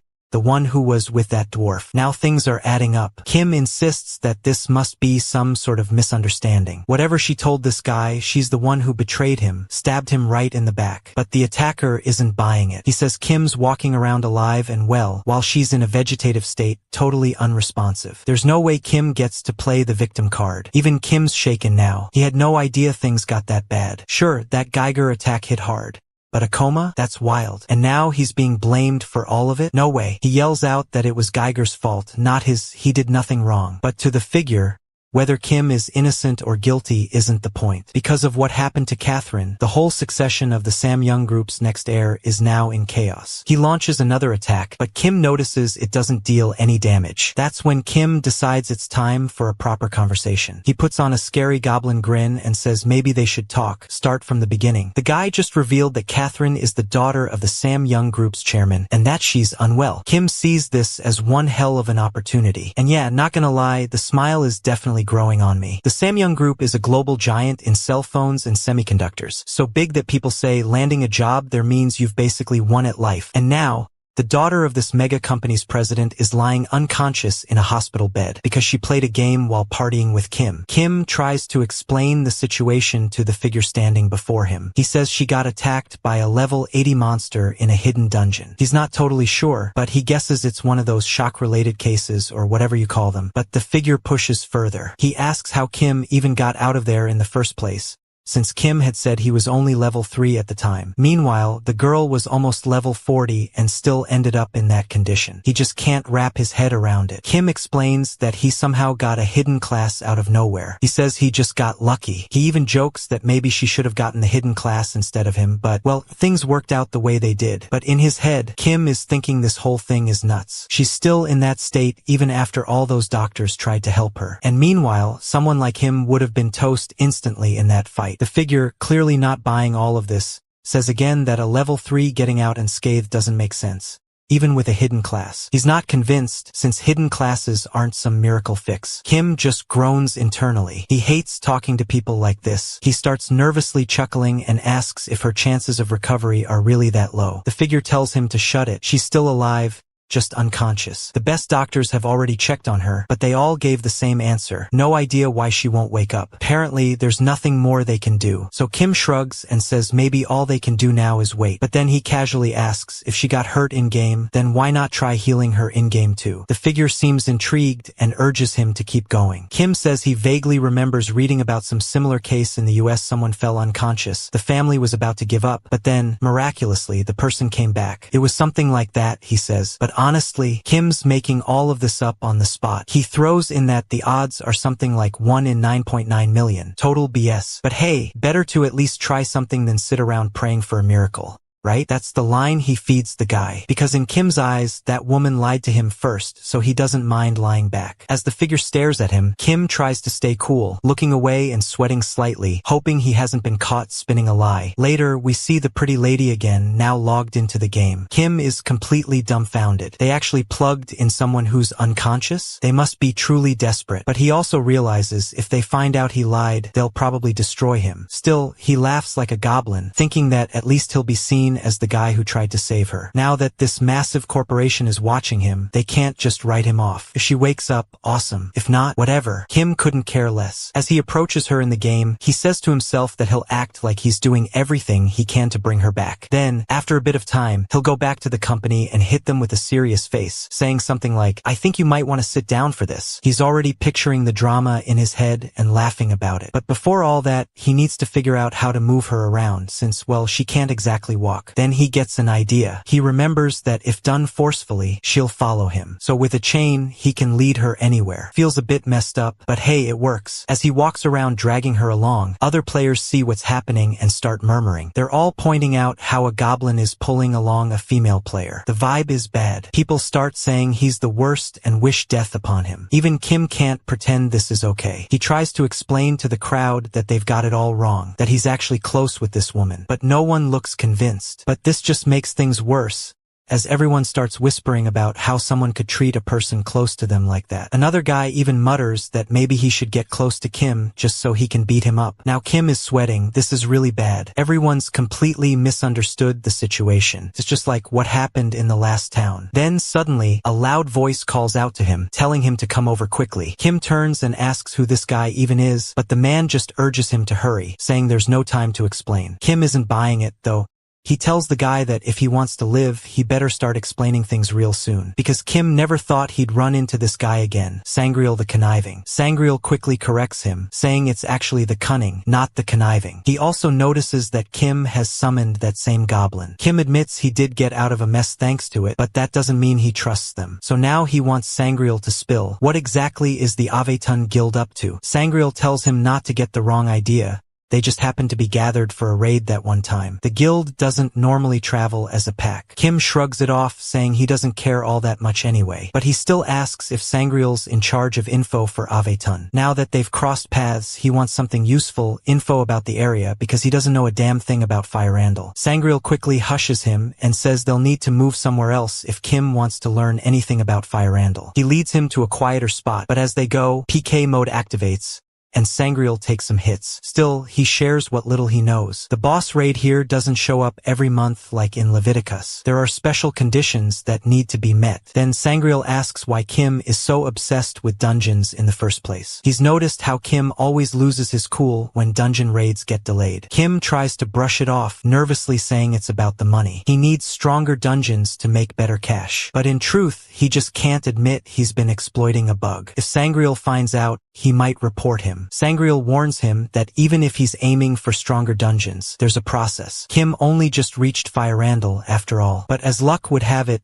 Sangreal mentions a place called Phoenix El Bazaar. It's where players can take on the main quest of the game. A lot of high-level users hang around there. The moment Kim hears main quest, he lights up. That's it. If he can clear those, he'll reach higher-level areas in no time. He wonders why he didn't think of this sooner. Feeling pumped, he tells the goblin to come along and just leaves Sangreal lying there. But then Kim pauses. Where the hell did the girl go? Meanwhile, in a different spot, some players have found the unconscious girl. They're baffled about why someone this pretty was hanging out with guys like that. They think she could use some help, and hey, with all that expensive gear on her, she must be important. They figure she's not resisting, so maybe it's okay to take her somewhere safe. One of them decides to call the guards to make sure she gets protection. They believe that'll make her feel better. Back with Kim, he's freaking out. She's unconscious, and even the slightest bit of damage could kill her. If anything happens, it's all on him this time. Then the figure calls, asking if the girl is still okay. Kim quickly reassures him that of course she is. But the figure wants to see her. Kim dodges it,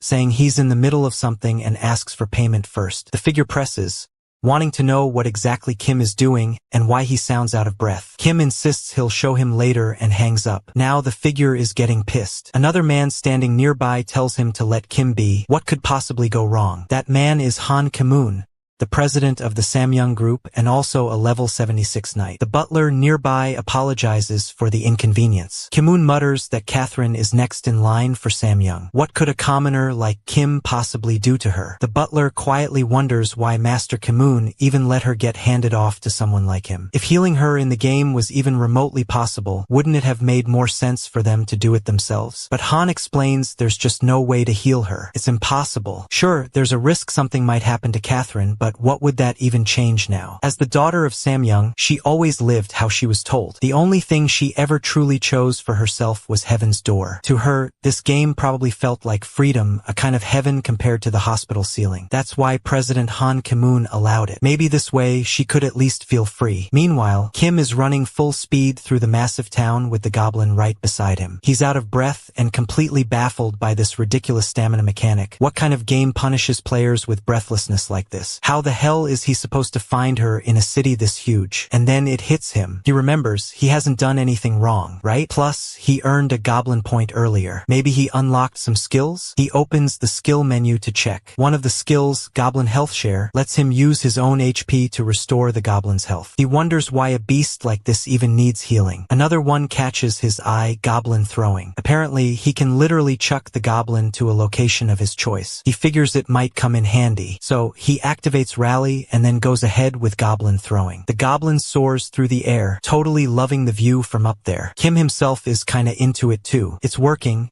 and he's confident Catherine is going to be saved. As he sprints through the streets, he keeps shouting her name, desperate to find her. His tongue even gets caught under his own teeth from how hard he's breathing. But he doesn't stop. He yells that they'll be together forever. Then finally, he spots her. But she's not alone. She's with two other guys, fighters, one at level 44, the other at level 46. And judging by their expressions, they're not thrilled to see Kim. One of them sneers and calls him that ugly bastard again. They tell him to just give up already, claiming they'll be the ones to make her feel good, not him. Kim's completely confused. What the hell is going on here? He asks who these clowns even are. The guys smirk and tell him they're just two good-looking dudes whose hobby is saving damsels in distress. But Kim's not having it. He tells them to back off. They're the ones putting her in danger right now. The two fighters don't care. One of them snaps that Kim talks way too much and tells him to just die already. They charge at him, yelling about how someone as ugly as him shouldn't even be alive. But then, bam, the goblin just straight up one-punches both of them. Instantly, Kim bursts out laughing like a total maniac. He yells at them, asking how it feels to lose to an ugly guy. He keeps laughing, practically losing his mind over it. People nearby start to notice and wonder what kind of insane noise that is. Then, still chuckling, Kim grabs the chain once more, ready to keep going. Because of the goblin's insanely loud laughter, a guard eventually shows up. He takes one look at the situation and starts yelling, accusing Kim of knocking out two people and even kidnapping a woman. He's furious. There's absolutely no way he's letting Kim go after committing what looks like a whole lineup of crimes. Kim tries to explain himself, saying it's just a misunderstanding and that they attacked him first. But even in his own head, it sounds like a half-baked excuse. There's no way the guard's going to buy it. And if he gets arrested by NPC guards here, he's looking at real prison time in-game. He really doesn't have time for that. Luckily, it's just one guard. Kim figures he can probably take him down fast and move on before anyone else notices. Even the goblin is cackling, clearly up for it. But then, out of nowhere, Sangreal shows up, laughing like it's just another chill day and saying he's been looking for Kim everywhere. Kim immediately calls him a damn liar and demands to know what he's doing here. Sangreal keeps that fake smile on and calmly explains that killing a guard NPC isn't a good idea. It'll trigger a permanent chase mechanic. If Kim doesn't want to be hunted by NPCs non-stop, then he better chill and let Sangreal handle it. He says he'll sort it out. Sangreal then strolls up to the guard, all smooth and polite, thanking him for his service. The guard looks suspicious and asks if this guy is Kim's accomplice and what exactly they're planning. He starts eyeing whatever Sangreal's hiding behind his back. And then a system notification pops up. It's an NPC gift interaction. Basically, give an NPC something they like and you can raise their affinity. So Sangreal tries his luck. He puts a friendly hand on the guard's shoulder and offers a big fat bribe. Just a little thank you for turning a blind eye. It backfires immediately. The guard loses it. Furious, he declares that this is straight-up bribery and that he won't be bought like some dirty crook. His relationship level with Sangreal tanks, and a new notification pops up, crime committed. The dude just got himself arrested, and just like that, Sangreal gets dragged off in Kim's place. Kim watches the whole thing and wonders for a second, maybe Sangreal's not that bad after all? Later, Kim tries to enter the palace, but the guard at the gate isn't having it. He flat out refuses to let him through. Kim's annoyed. He heard this place is where they're supposed to get the main quest. But before he can argue, some random guy appears and tells him to stop wasting his energy. That door isn't opening anytime soon. Kim asks who he even is. The guy introduces himself as Shin. And yep, he's got a glowing exclamation mark over his head, so clearly, he's giving out a quest. Shin points out that Kim must be new here, judging by how he was just banging on the palace doors like a maniac. He adds that he likes Kim's eyes. They've got the look of a real adventurer. Then he pauses, grins, and says actually, he sees nothing but goblin in those eyes. To prove himself, Shin gives Kim a task. Head into the lost ruins, take down the golem, and bring back its core. Only then will he be allowed into the castle. A new main quest appears, show your skills. Kim makes it to the dungeon and immediately groans. This place looks like hell. He mutters that the NPC should have warned him. It shouldn't be called Lost Ruin, it should be Lost Lives. Not that he's panicking. With his agility maxed, he can blitz through this solo. But this time, he has to move with Catherine in tow, and she can't take any hits. He doesn't like her or anything, but still, he doesn't want the hassle of dealing with her getting injured. Same goes for the goblin. So, Kim tells the goblin to go first, and says he'll call him later with Rally. He also reminds the goblin to hold on tight to the leash attached to Catherine. Then Kim takes a deep breath and launches forward, sprinting at top speed through the dungeon. Once he's clear, he uses Rally to call the goblin over. The goblin shows up instantly, impressive. Kim's really starting to love this skill, but there's a flaw. Rally only works on the goblin. So when the leash yanks, it doesn't just pull the goblin. It flings Catherine too. She goes flying, screaming, straight toward the lava pit. Kim panics and tells the goblin to do something fast. The goblin yanks the leash even harder, sending Catherine soaring through the air, and by some miracle, she crash lands right next to Kim. He immediately yells at her to wake up. He's terrified. If she dies here, he's screwed. Big time. He keeps shouting for her to get a grip, and then the scene shifts. A man's voice calls out Catherine's name. He's angry, scolding her for coming home late after hanging out with friends. He yells about how he's told her again and again that friends at her age are worthless nobodies, just fleeting distractions that'll all be forgotten someday. He's also fuming about her short skirt and makeup, tells her she's already acting like those low-class degenerates. Catherine quietly apologizes, says she won't do it again, and she repeats it over and over, that she'll never do it again. The man keeps yelling, saying he's worried about what people will think of him if they find out he has a daughter like Catherine. He says he's had enough and wants to teach her a lesson. Catherine keeps apologizing, crying, even calling out for her mom. But her mom just watches silently from outside the room as the father continues his outburst. In the end, the father mutters that she's his only flaw. Back in the present, Catherine is still unconscious, and Goblin is chilling with Kim. Goblin just sticks its tongue out and laughs. The Goblin dude translates it and says Goblin suggested that someone like Kim, who probably never had a shot with a girl this pretty, should take the chance and try CPR. Kim is completely thrown off. He can't believe Goblin actually said that, but oddly enough, he's starting to understand the goblin's weird language now. As he thinks it through, he reminds himself that this is just a game. Even if touch feels real, actually breathing into someone's mouth isn't a real mechanic here. He figures it doesn't hurt to try. There are laws in real life, something like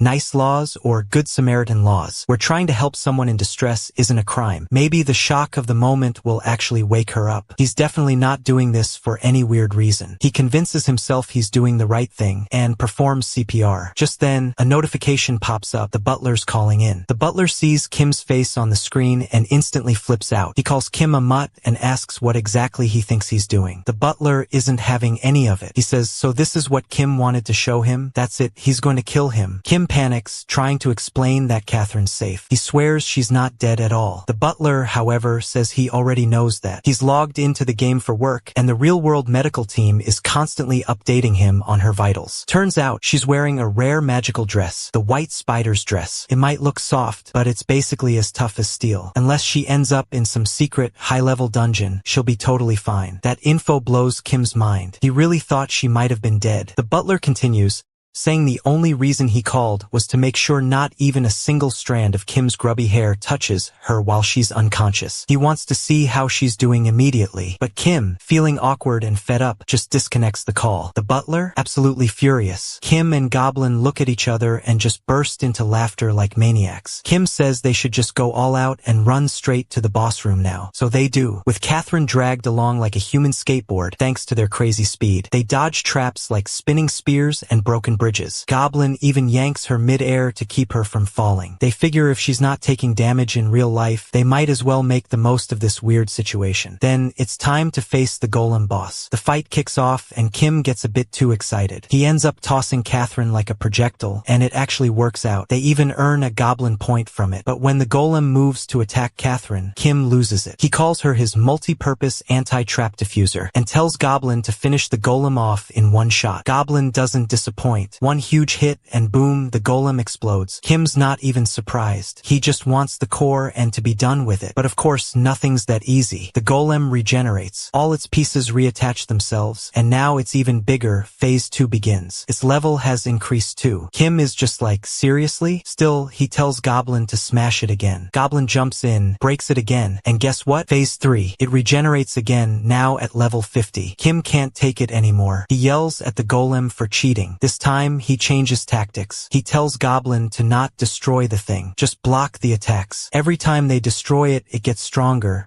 like some twisted respawn boss mechanic. Goblin, of course, ignores that completely. It just stands there, takes a hit, and then smacks the golem again. Boom! Another explosion. Kim's now just running in circles trying to avoid getting blown up while yelling that he said block, not get hit. He finally figures out the issue. Unless the core is destroyed, the golem will keep coming back, just like how the Avitun Guild dealt with that steel giant. But the problem is, Kim doesn't know where this golem's weak point is. Unlike those guys, he doesn't have the intel. He thinks maybe he could just destroy everything, but then what? A level 200 golem? One that's even stronger than Goblin? Nope, that'd be bad. Meanwhile, Catherine has regained a little awareness. She's just sitting up, dazed, watching all this chaos. And just as the golem raises a giant fist to crush her again, she sees it the same way the Geiger monster attacked her in the past. That moment triggers something. A shock runs through her, and she starts screaming. As Catherine screams, all the explosions around get even more intense. Even Kim and the goblin start panicking. But Kim tries to calm himself down, thinking she should be okay. Her armor should be able to take this kind of damage. Then again, the monster keeps punching non-stop. Kim starts to get worried. Maybe this is too much even for her gear. Suddenly, Catherine appears behind Kim, totally confused and yelling, "What the hell is going on here?" Kim is shocked. She's awake, but Catherine's more focused on where she is and who the heck Kim is. Turns out, she used her magician skill, escape, and bailed herself out. Kim is impressed. Of course someone like her would have an emergency escape spell, but she still wants answers and is pissed because she almost died. Kim can't believe she actually woke up. A part of him worries she might remember everything that happened while she was out cold. But he also thinks, whatever, she's fine. She should be thanking me, not yelling. He proudly tells her that after she passed out, he got permission from the chairman himself to take care of her with all his heart and soul. Catherine isn't buying it. She's furious and demands a proper explanation. Kim starts giving a half-hearted one, saying something about how she passed out in a hidden dungeon and he was the only one around. Then Catherine flips again, yelling that he didn't even warn her about the monster's punch. She assumes Kim bailed and left her behind. Now she's really scared, not just of the game but of real life. She's terrified that her dad might find out she used Heaven's Door and that he'll kill her. In real life, she's screaming too. The butler sees her vitals spike and panics. The doctors confirm she's awake, but something is clearly wrong in the game. The butler instantly blames Kim and starts imagining all the worst-case scenarios. He wonders, what did that bastard do to her? The medical team debates whether to force a logout, but one of them says it's too dangerous, especially with her mind just regaining consciousness. Also, logouts are disabled during dungeon raids, so the butler decides he'll jump in himself to confirm what's going on. Back in the dungeon, the ruined golem uses rock missile, basically explosive fist missiles, toward Catherine, who's still running around terrified. Kim yells at her, saying she can't outrun that thing at her speed. Goblin saves her mid-run by smashing the missiles, but she keeps panicking, screaming, "I'm scared," over and over. Kim realizes this won't work. She's a liability like this, so he tells Goblin to knock her out. But just then, Catherine starts crying and begging for help. She says, "I don't know how you're connected to my dad's company, but I'll pay you more. Just help me." Kim's confused, but reassures her that they'll get out of here safely. Catherine interrupts, that's not what she meant. She doesn't just want to escape the dungeon. She wants to escape everything. Her dad, her mom, the Samyang group, all of it. She's done. She's desperate. She says she doesn't want to get hit anymore and screams in raw fear. Kim is left stunned as he watches her break down. Then a notification pops up. It's the butler calling again, raging, saying, "That's enough. Show me Miss Catherine, or I'm coming in myself." Kim tells the Goblin to quit dancing and stall the golem for a sec. He picks up the call and sarcastically says, "What do you think I'm doing? Eating her? Chill. You doubting me like this is making my job hard." He even forces a smile on Catherine's face using his fingers and says, "See? She's smiling. Doesn't that put you at ease? I'm not kidnapping her. I'm helping her recover," all while making a goblin face. The butler watches this and thinks something feels off. Catherine doesn't even look conscious. So was her earlier screaming just part of a seizure? He starts thinking, maybe this was all just a huge misunderstanding. She's clearly not doing great, so the butler tells the others that if Kim is still in the dungeon, he should get out now. He also says this whole arrangement is over. They're pulling her out, but Kim isn't ready to accept that. He says they can't just drop everything at such a crucial moment. Before he can say anything more, the call cuts off. Kim's annoyed. He's not about to let the butler call the shots and end things just like that. But before he can do anything else, Catherine suddenly grabs him by the collar and starts yelling. Trying to stay calm, Kim reminds her that she better keep her word about the money, but she just throws it back in his face, saying that was all a lie. That hits Kim hard. This is not the turn he expected. He tries to reason with her, saying she must have misunderstood. So, he tells her to listen carefully. He really needs that money. And if she doesn't pay up, he's just going to tell her people that she woke up and collect a fat reward from the Samyang group. But Catherine, crying now, says she'll figure something out. If she has to sell all her gear,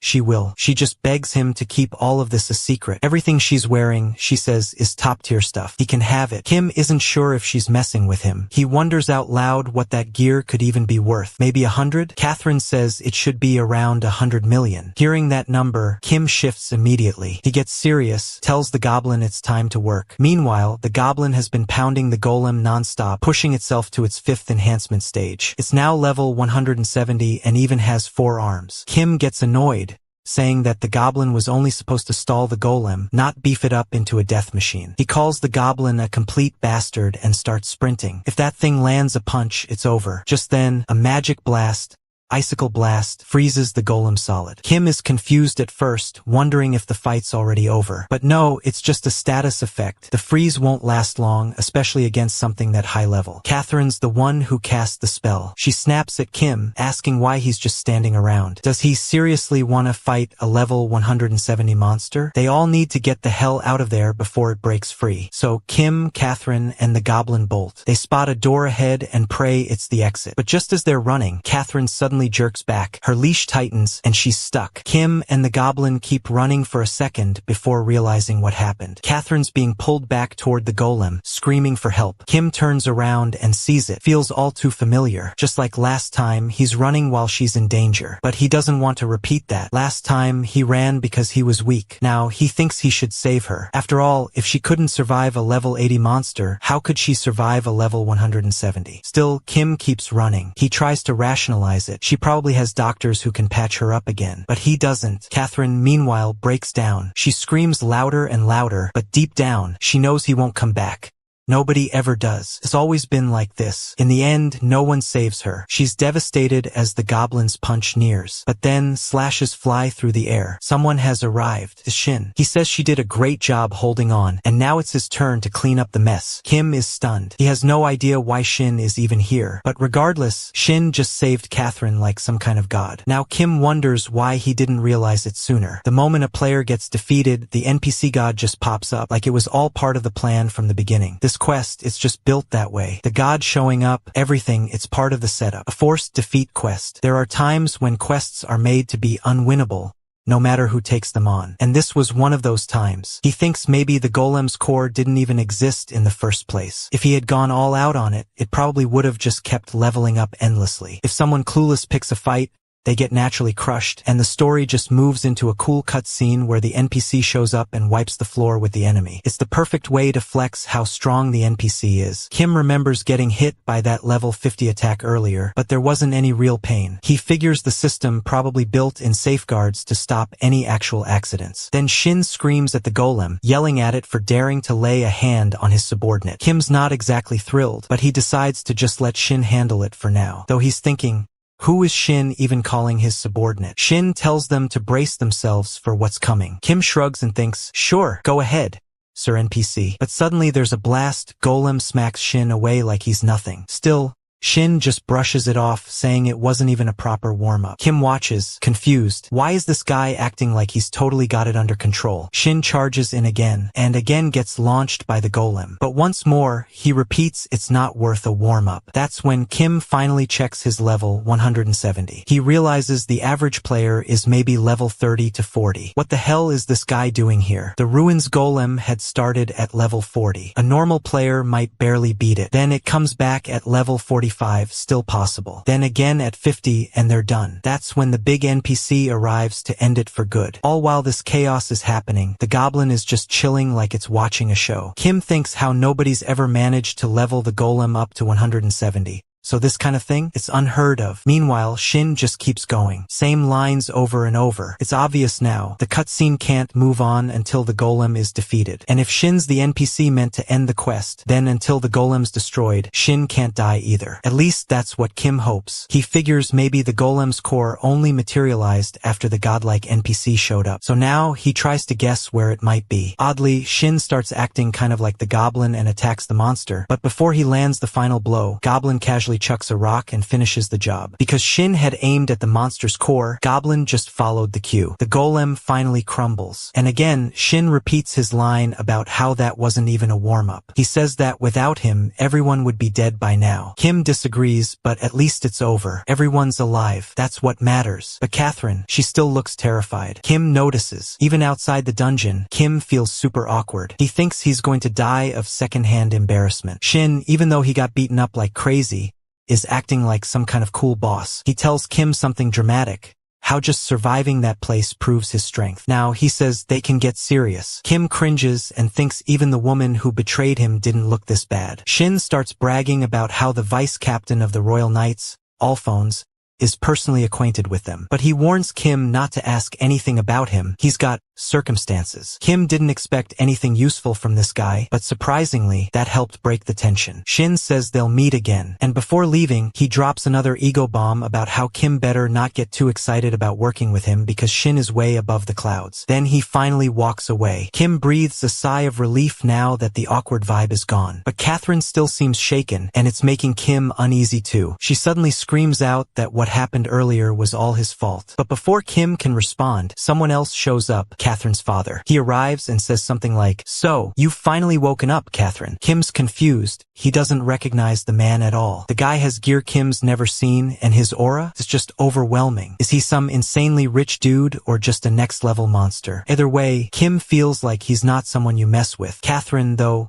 recognizes him right away. He's her father, the king. Her father says he knew she had regained consciousness the moment she had that seizure. He explains he's been worried every single day. He was hoping she'd recover naturally when she got older. But now, seeing her still playing tricks, he says he just doesn't know anymore. Then, turning to Kim, he thanks him for taking care of his dear daughter. He says their faith in her recovery has finally been rewarded. He promises Kim a proper reward from the staff and says they'll be in touch. He then looks to Catherine and asks if they should head out. But Kim notices she's totally silent. He was expecting her to call him garbage, to cuss him out, to say he's not worth saving. Anything, but she just looks like she's dying inside. He doesn't get it. Why isn't she saying something? He wants her to say it again, to ask for help, to want to be saved. Kim realizes it's his fault. He ran away. He betrayed her trust. So maybe it makes sense that she wouldn't ask him again. But still, Maybe this time, just maybe, he could save her for real. So Kim calls out to the king, yelling for him to wait. He says that he knows who that guy really is, President Han Ki-moon of Samyang Group. He's supposed to be kind, noble, a real role model. Kim turns to Catherine and asks her if that's true, if he really is that great guy people talk about. But then, why does her face look like she's about to break down when someone like that is standing in front of her? Kim says he can't let her go like this. He tries to pull her with him and asks why she's hesitating. But when he reaches out, he realizes she's not moving toward him. So then, how is he supposed to save her? What right does he even have? He breaks promises like it's nothing. He's a coward, maybe the worst there is. He doesn't even believe he deserves to be saved himself. So why did he think he could be anyone's hero? Maybe he was always meant to be with goblins. Nearby, a few people notice the king and start whispering. They talk about the Night King, part of the trio who cleared the Duke's Grand Archive. Everyone turns and gasps. They all realize it's Han Ki-moon, president of Samyang Group. The real deal. Everyone around is losing it trying to get a screenshot with Han Ki-moon. They're buzzing about the stunning woman beside him too. When someone asks about her, the father just brushes it off, saying she's someone he happened to party with. He even turns to Catherine and coldly tells her to burn this moment into her memory. The way people look at him versus how they'd look at her if they ever found out she's his daughter. He warns her of the outrage and backlash it would cause. Crowds start rushing in from all directions, yelling out, "President of Samyang Group." Some people even push Kim aside, telling him to move, he's blocking their view. They're frantic not to miss their chance to meet the Night King himself. They even threaten that Kim will pay for standing in their way. Kim watches all this and thinks, yeah, she's definitely the Samyang Group's precious daughter. But then again, he thinks no matter how bad her life is, it can't possibly be worse than his own. Maybe he shouldn't feel guilty. He got paid, this is the end. Right then, Sangrul shows up out of nowhere, casually asking if some big shot has arrived. Kim is frustrated, wondering how this guy manages to show up literally everywhere. He assumes Sangrul was trapped somewhere like this too, but Sangrul says it's not a sewer, it's a receiver. Turns out, after being arrested by guards, he escaped and has been hiding here ever since. According to him, the view is great, though Kim definitely gets what kind of views he's referring to. Kim immediately calls him a criminal pervert, but Sangrul changes the subject. He starts talking about the woman with Han Ki-moon. He says she looked seriously injured compared to the president. Kim tries to act clueless, saying maybe she got hurt fighting monsters and that Sangrul shouldn't be so nosy. To justify things, Kim explains that in Heaven's Door, pain is just a signal to the brain. There are no real injuries, no bruises. But Sangrul doesn't buy it. He tells Kim that from where he was watching, his so-called hidden view, he saw real physical bruises on her body. That stops Kim in his tracks. Suddenly furious, Kim yells out at King Ki-moon, asking him to wait and demanding answers. He calls him a piece of trash and accuses him of kidnapping someone in broad daylight in front of a crowd. Kim demands to know if the man has no shame, but Han Ki-moon just puts on a fake smile and tells Kim to stop making baseless accusations that might cause misunderstandings. Of course, Goblin Dude, always the instigator, starts mocking Han Ki-moon's tone in his weird goblin way, stirring things up even more. Then Kim drops a bomb. He declares in front of everyone that Catherine is his girlfriend. That's enough to leave the entire crowd stunned. Even Catherine herself looks like she's been hit by lightning. Kim keeps going, saying that they've even done things together that most couples don't dare to try. Catherine is completely speechless. People in the crowd start whispering. They wonder if it's true. If it is, this could become a massive scandal. Still, some are skeptical. There's no proof and big companies deal with fake rumors all the time. Plus, Han Ki-moon doesn't even flinch. Then the king coolly replies, saying that Kim must be mistaken. He brushes it off and says he's in a hurry, clearly trying to leave the scene. But before he can, a new figure shows up. Another butler. Except it's Sangrul again, now introducing himself dramatically as Patrick Sangrul, elite butler of the Samyang Group. He says he rushed over after hearing that Miss Catherine, one of the group's heir candidates, has awakened. He even takes Catherine's hand and proclaims her the future of Samyang. Catherine is overwhelmed. She looks totally lost, unsure what's even happening. Everyone else is in shock too. Just a minute ago, the president was saying she was just a temporary party member. So now they're wondering what the real story is. They all start pressing Han Ki-moon, asking him to clarify. Was she just a party member, or is she really his daughter? It looks like the king is cornered. Kim leans in and tells the president that maybe now would be a good time to just admit she's his daughter. He even suggests a safe PR spin. Say he failed to raise her properly and will guide her better from now on. Kim adds that while it may stir up some chaos, it's still a manageable scandal. Then he offers the alternative. If Han Ki-moon confesses, Kim will back off and claim he was confused or mistaken about the relationship. But Kim also warns him, if he doesn't come clean, then he's going to go public with everything, including the way he's mistreated his own daughter. At this, Han Ki-moon snaps. He yells out, asking what weight a mutt like Kim carries and how he dares to pull such a stunt. He starts screaming so loud that everyone, including Kim, Catherine, and even Sangrul, has to cover their ears. Kim is stunned by how absurdly loud the old man's voice is, and even wonders if it's some kind of skill. Then Han Ki-moon accuses all three of them, Kim, Catherine, and Sangrul, of conspiring to blackmail him. He calls them cons and declares he'll never waver because he is Samyang Group. Then he says something no one expected. He's going to execute all three of them. And just like that, he activates PK mode, ready to take them all out as proof that he has no ties to any of them. Just as the king is about to launch his attack, the goblin appears out of nowhere and smacks him away. Perfect timing. Kim nods, thinking the goblin did a great job, but he also panics. If people figure out the goblin is on his side, they're both screwed. So without wasting time, he uses his goblin throwing skill and literally tosses the goblin far from the scene. Before the dust can settle and people start asking questions, Kim casually shrugs and says he has no idea what just happened. That crazy goblin just charged at him for no reason. He wonders aloud if the creature had completely lost it. Everyone's dumbfounded. The King of Knights just got knocked out in one hit and flown across the area like a ragdoll. It's almost too insane to believe. Kim turns to Catherine and tells her to pull herself together. They need to leave now. But instead of listening, she starts yelling like she's about to explode, asking who the hell Kim thinks he is, and accusing him of pretending to save her. She clearly wants to be left alone. Kim doesn't have time for this. He tells her bluntly that it's not her call. Whether he helps her or ditches her is entirely up to him. He says he doesn't know what kind of knight in shining armor she's been waiting for, but she needs to snap out of it. In the real world, all that's waiting for her are guys like him. Total trash. She screams at him to shut up, but Kim pushes back, saying he has no clue what kind of evil crap her dad's been pulling every day. But guess what? Karma caught up to him, and now it's her turn. The vultures are already circling, smelling weakness. He reminds her how good she already is at betrayal, considering she already did it to him once. So he tells her to stop moping around and go betray her father, just like a true goblin. He even jokes about starting a goblin brotherhood, trying to make everyone like him. Then, acting like he has no clue who she is, he says something about maybe mistaking her for someone else. He laughs nervously and says he just remembered he left the stove on at home and has to leave, then casually walks away from the mess. Sangrul approaches Catherine next. He tells her that if she has anything she wants to say, now's the time. Catherine finally calms down, takes a deep breath, and starts spilling the truth. The news blows up. Headlines are everywhere. Han Ki-moon, the two-faced chairman of Samyang Group, public gentleman, abusive father. Catherine reveals that she's his daughter,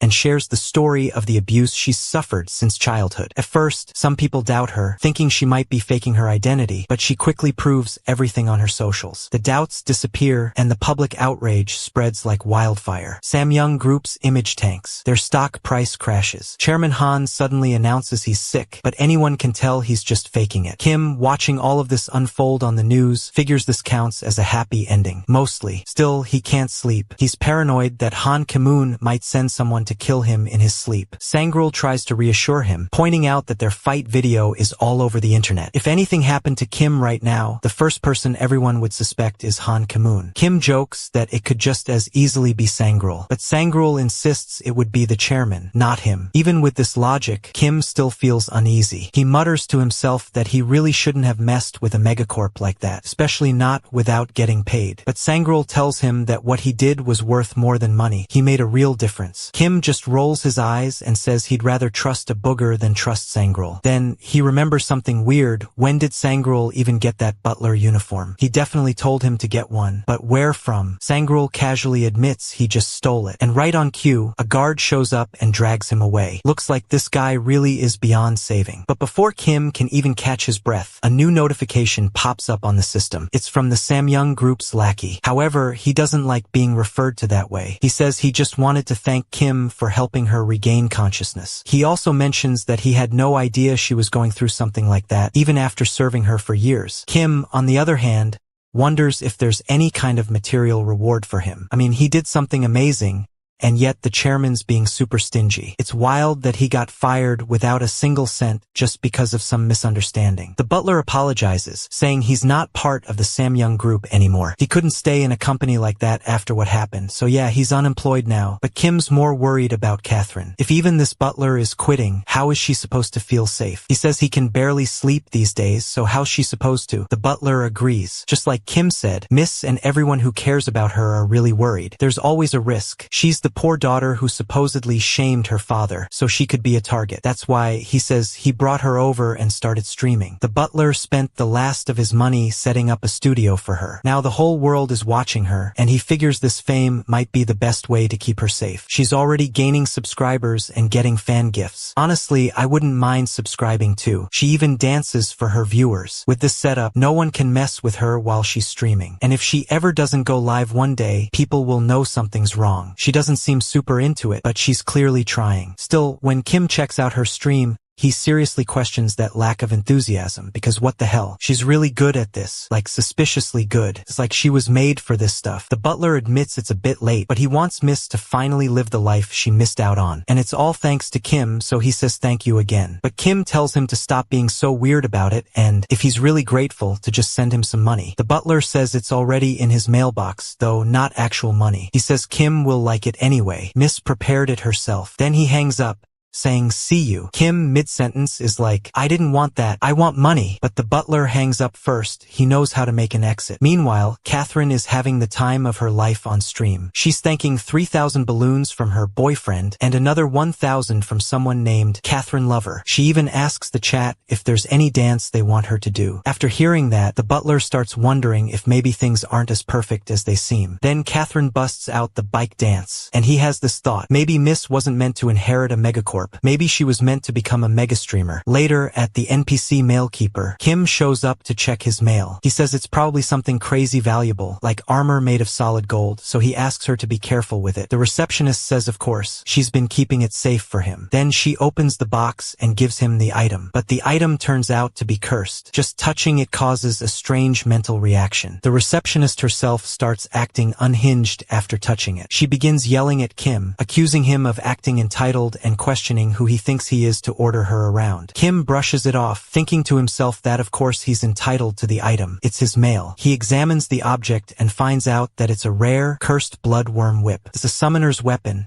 made from bloodworm leather. Extremely rare, but also extremely dangerous. If used without removing the curse, the user receives a random status effect, and the summon minion goes into a rampage. Kim wonders what kind of messed up curse this even is. He starts to worry that using it might make him act like the crazed receptionist. At this point, he's starting to feel like Catherine screwed him over one last time. Later on, he goes to Shun to pick up his next quest. Shun tells him that the task is to wipe out a goblin village. Kim just stares at him and, without saying much, summons his goblin using the rally skill. He gives Shin a look that basically says, "Seriously?" He can't believe this is the kind of quest he's being given. Shun repeats the task, casually mentioning that it's a simple extermination mission involving some evil goblins who've been bothering the locals. He reassures Kim that they're easy monsters and says there's no need for him to help. The Kim finishes it quickly. There's still tons of other work lined up. Kim looks down at his goblin and sighs. He mutters to himself that this was inevitable. You just can't avoid fighting goblins in games. He tries to psych up his goblin and asks if he's ready to do this. The goblin responds with a strange look, and Kim suddenly gets the feeling that the goblin might have just snorted at him. Elsewhere, a merchant riding a carriage is confused, wondering where the hell his horse disappeared to. Back with Kim, he's trying his best to talk to his goblin, who is acting up and clearly not on board. Kim tries to explain that he didn't have a choice earlier and had to throw him. It wasn't like he could just let everyone know they were on the same side. But the goblin is still upset and refuses to respond. Frustrated, Kim yells that the goblin never listens and always causes trouble. He tells him to go to hell,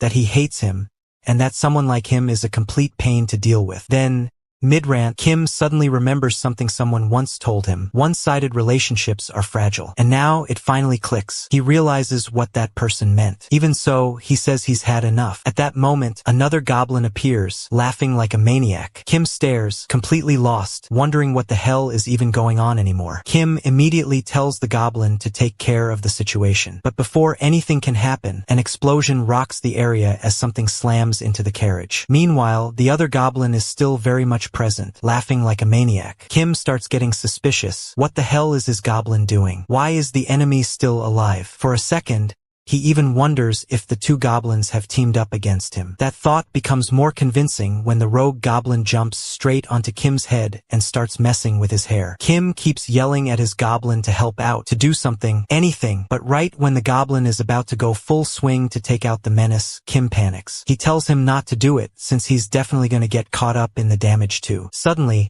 another figure enters the chaos, a random NPC from the carriage service. The guy shows up looking confused and tries to figure out what's going on. Kim points out in a frenzy that it's a monster, a goblin, and it somehow got on board. Once the NPC spots the creature and confirms it really is a goblin, he figures it must have sneaked on because they're close to a goblin village. He tells Kim to just stay still and promises to take it out in one shot with his gun. Kim quickly tells him not to shoot both of them, just the goblin in front. The NPC nods, aims, and fires, only for the bullet to go straight into Kim's head. Kim freaks out, obviously, because that shot was meant for the goblin. Meanwhile, the goblin is still being a menace, and Kim's goblin is completely failing to get it under control. Kim's frustration reaches its peak as he starts cursing out both goblins for ruining his day. Eventually, Kim manages to capture the rogue goblin, who immediately starts begging for its life. It says it just thought a fellow goblin had been captured and was only trying to help. It didn't mean any harm. Kim wasn't expecting it to talk like this. Now he's starting to suspect that since he's a goblin summoner, he can actually understand goblin speak. At this point, he's basically becoming a goblin himself. The goblin keeps pleading. It says it only came to save a fellow goblin and didn't want to hurt anyone. Kim asks why, then, did it try to bite off his head? He admits he didn't have a personal grudge, but now that this has happened, it works out. He'll just head to their village and wipe out every last one of them. The NPC then tells him that they've arrived. This is the path to the goblin village. From here on, Kim has to go on foot. The NPC says he could go farther, but it's just too much of a hassle, so he's leaving Kim here. Kim's a little relieved he kept the goblins alive, since this is clearly going to be a trap-filled place. The captured goblin, realizing what's about to happen, freaks out, says if someone has to die, let it be him. The rest of the goblins didn't do anything wrong. It asks Kim if he wouldn't save a fellow human if he saw them in trouble. Kim, totally unimpressed, grabs the goblin by its ears with a scary look and tells him that no, he wouldn't. That answer makes the goblin even more terrified. It insists that they don't hate humans, that they're actually kind by nature. Then it flips the question. Wasn't Kim heading to their village to mess with them first? It's always the humans who pick fights, not the goblins. Now even Kim has to pause for a moment. He thinks about it and realizes he was just killing goblins because of the quest. He didn't even have a personal vendetta. He never saw them doing anything evil. He simply assumed they were bad because that's what games tell you.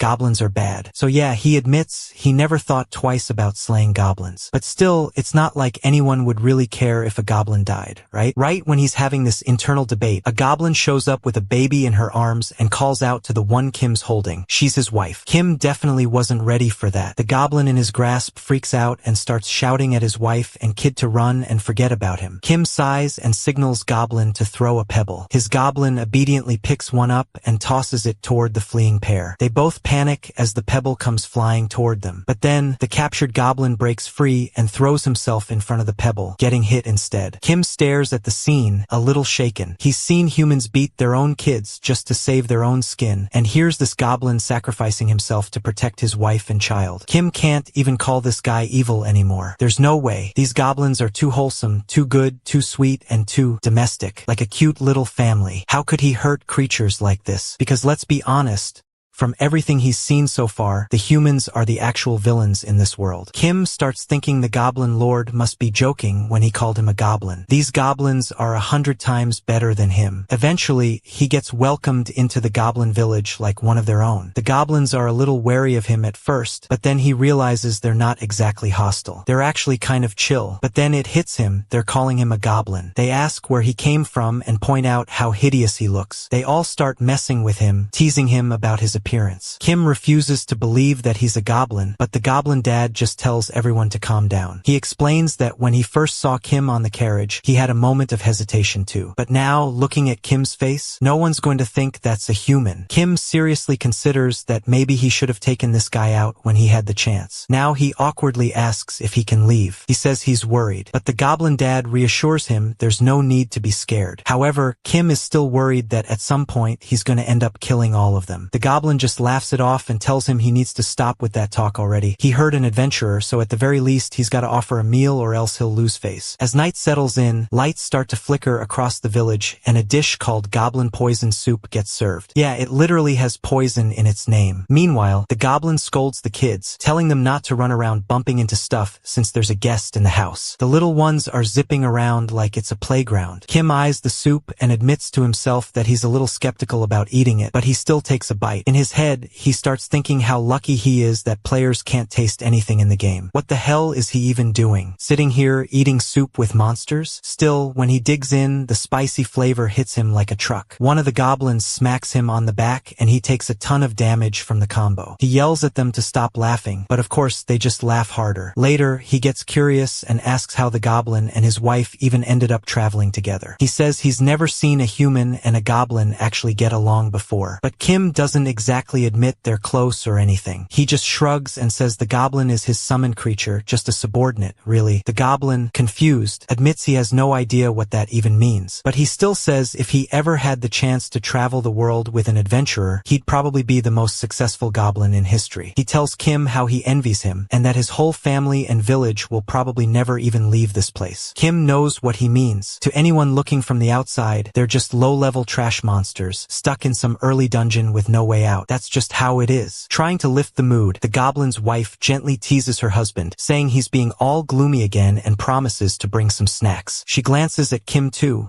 wondering why even he looks like he's down. Kim gives her a small smile and admits that even though the goblin's a monster, he still has a sweet wife. He, on the other hand, is human and doesn't even have a wife or friends for that matter. He adds that he doesn't even have the guts or selflessness to throw himself in danger like the goblin had done earlier. He tells him straight up that he's just a pathetic guy who doesn't even trust his own kind. But someone like this goblin, someone who's better than him, definitely has what it takes to do things even Kim can't. And with that, he gives the goblin a thumbs up and tells him they're the same. That's when things take a turn. Out of nowhere, a goblin sneaks up behind Kim. While they've all been having these emotional heart-to-hearts, something or someone has launched an attack. Kim quickly remembers that evasion in the game depends on agility and wonders what the hell is going on. The goblins around him look panicked. For a moment, it even seems like maybe they were pretending to be friendly just to backstab him. Then he spots it, a cockroach. Turns out, the panic was probably just about the cockroach all along.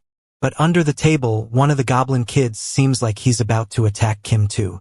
Just before he does, Kim's summoned goblin takes him out.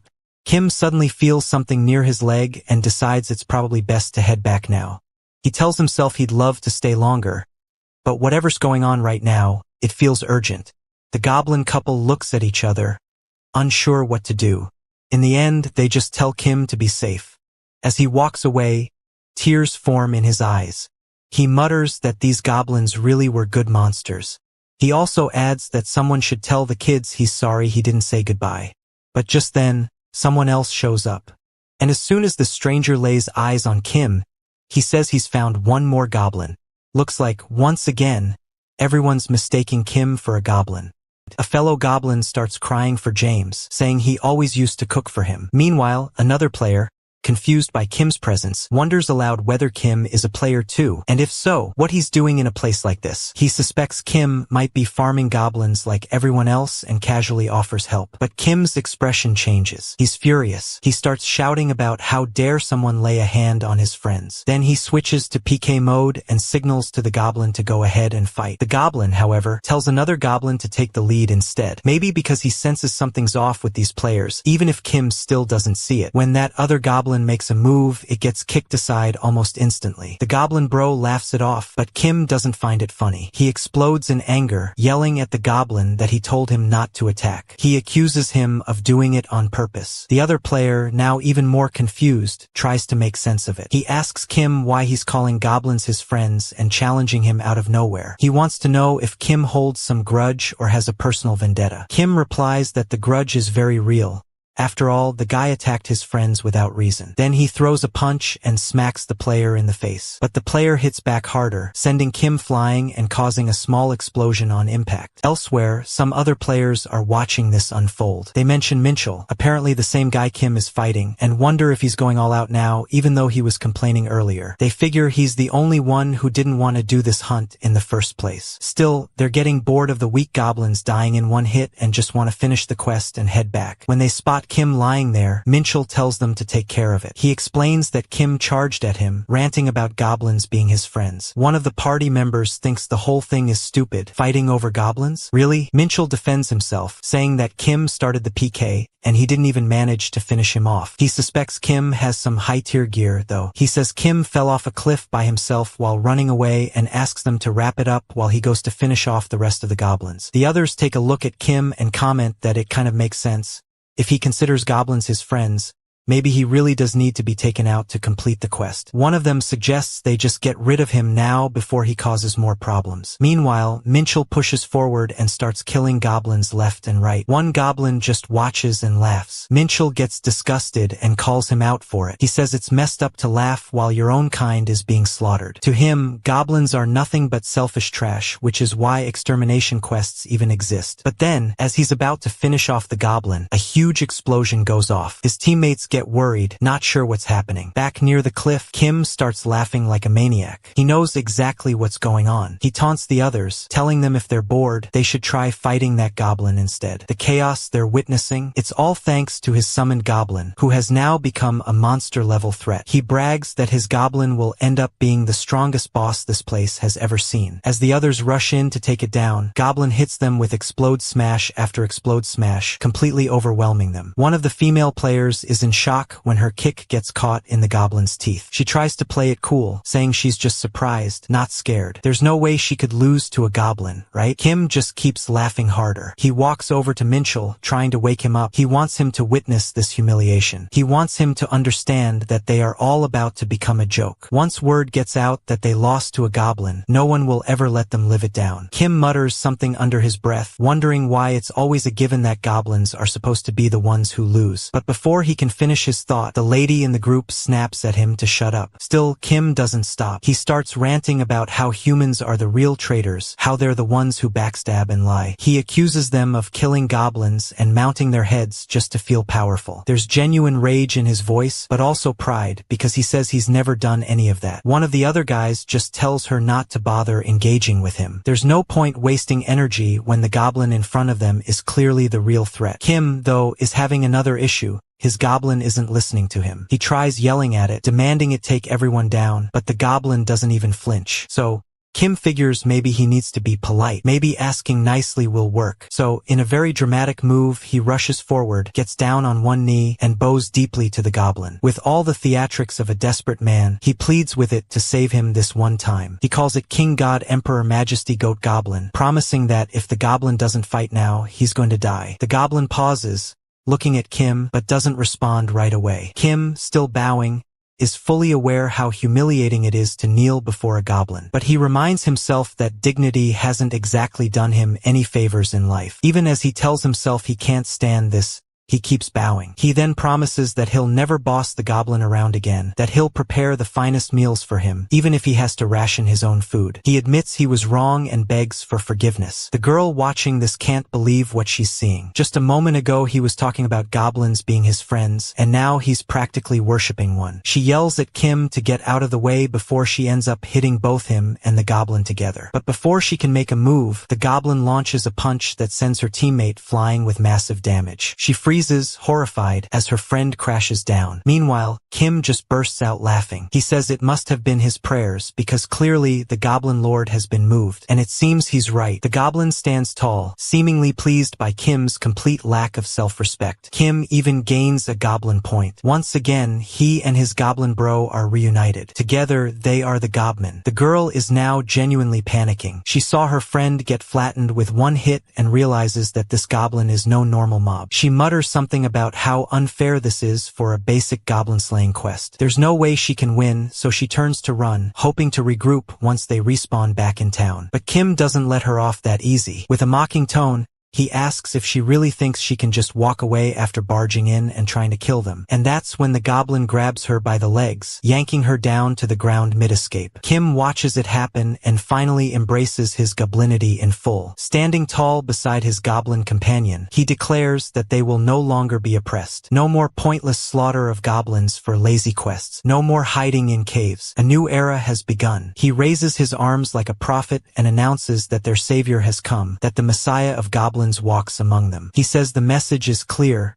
Humans are the traitors, they must all be eliminated. He calls for rebellion, and just like that, goblins begin pouring out from every corner, gathering behind the fallen girl. The revolution has begun. Perfect time to hype the video up. Let's just hope Kim doesn't take it too far, because if he does, someone might just unlock a Goblin Slayer class. At the Phoenix El Bazaar, people are chatting about goblins. Most think they're just useless little creatures, but then they notice something. A whole army of goblins is headed straight toward them. The same goblins they used to joke about are now charging in huge numbers, and leading them is a human. He's right in front, rallying the charge and yelling, "All right, my brave comrades, we're gonna topple this human city." But rewind to 3 hours earlier, when this all really began. Kim was standing in front of the lady and actually asked the goblin not to kill her, because in this world, dying sends players back to the shrine of revival in town, and he didn't want someone who murdered his kind to get off so easily. Her party members were already down, and since players faint in real life too when that happens, they couldn't even press the revive button. He figured she wouldn't want to end up like them. So, instead of killing her, Kim comes up with another plan. Since she's got a nice body, he figures he'll use her as a mount and ride her into the charge against the humans. He shouts to all the humans not to even think about logging out, reminding them that all their money and weapons are now in his hands. The lady hopes he'll return everything once this is all over, but Kim just tells her he's keeping her as a pet when the Goblin Age begins. Naturally, she's not thrilled about that. Meanwhile, the humans are freaking out. Word starts spreading that goblins are invading. Adventurers are quickly gathered, and someone runs to inform the Adventurers Guild. They can't believe it. Goblins are supposed to be fodder mobs, but the guy insists it's real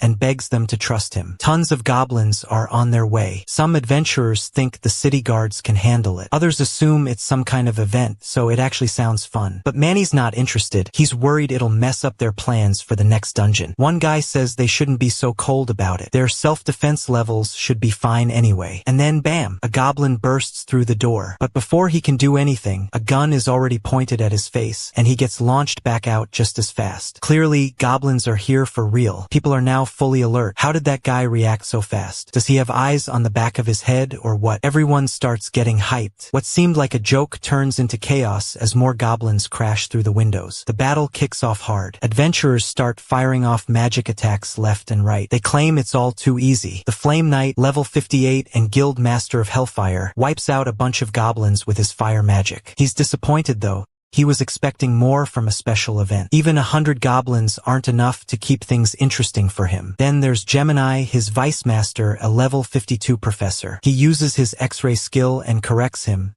It's not just 100. He sees tens of thousands out there, maybe even more. Now the adventurers are getting slammed. The sheer number of goblins is overwhelming. They're getting swarmed hard. Another adventurer speaks up. He notices that the whole town is in serious danger. That's Horace Feeliver, a level 62 gunslinger and master of the Armstrong Guild. He says they can't just sit and watch and turns to his vice master, Charlotte Stone, an alchemist at level 52. But she does want to sit this one out. Horace, though, is all in. He's ready to fight. Then there's Irene. She remembers the one goblin she saw before, the cute one, and realizes these goblins aren't like that at all. So she decides to join the fight, heading in with Michelle. Michelle, of course, makes a dramatic entrance by bursting through the roof. However, Kim is laughing like a maniac, saying they're just giving the humans a taste of their own medicine. Since the humans wanted to destroy the goblin village, now they'll destroy the entire human settlement. The goblins are chasing everyone around. People are running, trying to save themselves and their belongings. They shout at the goblins to stay back. Among them is Gisivli, the magician at level 31. She notices that although the humans were initially panicking and running away, when they actually start fighting back, the goblins go down pretty easily. The only issue is the sheer number of them. Still, goblins are weak mobs. The humans can't believe it. How dare a bunch of filthy goblins even try something like this? They start launching fireballs, causing chaos everywhere. But then something changes. The humans begin to enjoy themselves. themselves. They've realized that most of these goblins are maybe level 20 at best. It's easy mowing them down. Kim, however, isn't happy about this sudden human counterattack. He yells at the Great Goblin Lord, complaining that their comrades' morale is dropping. He begs the Great Goblin Lord to show them his power. The woman Kim had been riding on thinks maybe she should just quit the game altogether. The Great Goblin Lord laughs when he hears Kim's desperate plea. He grabs a heavy club from a nearby goblin. Meanwhile, the humans are still celebrating,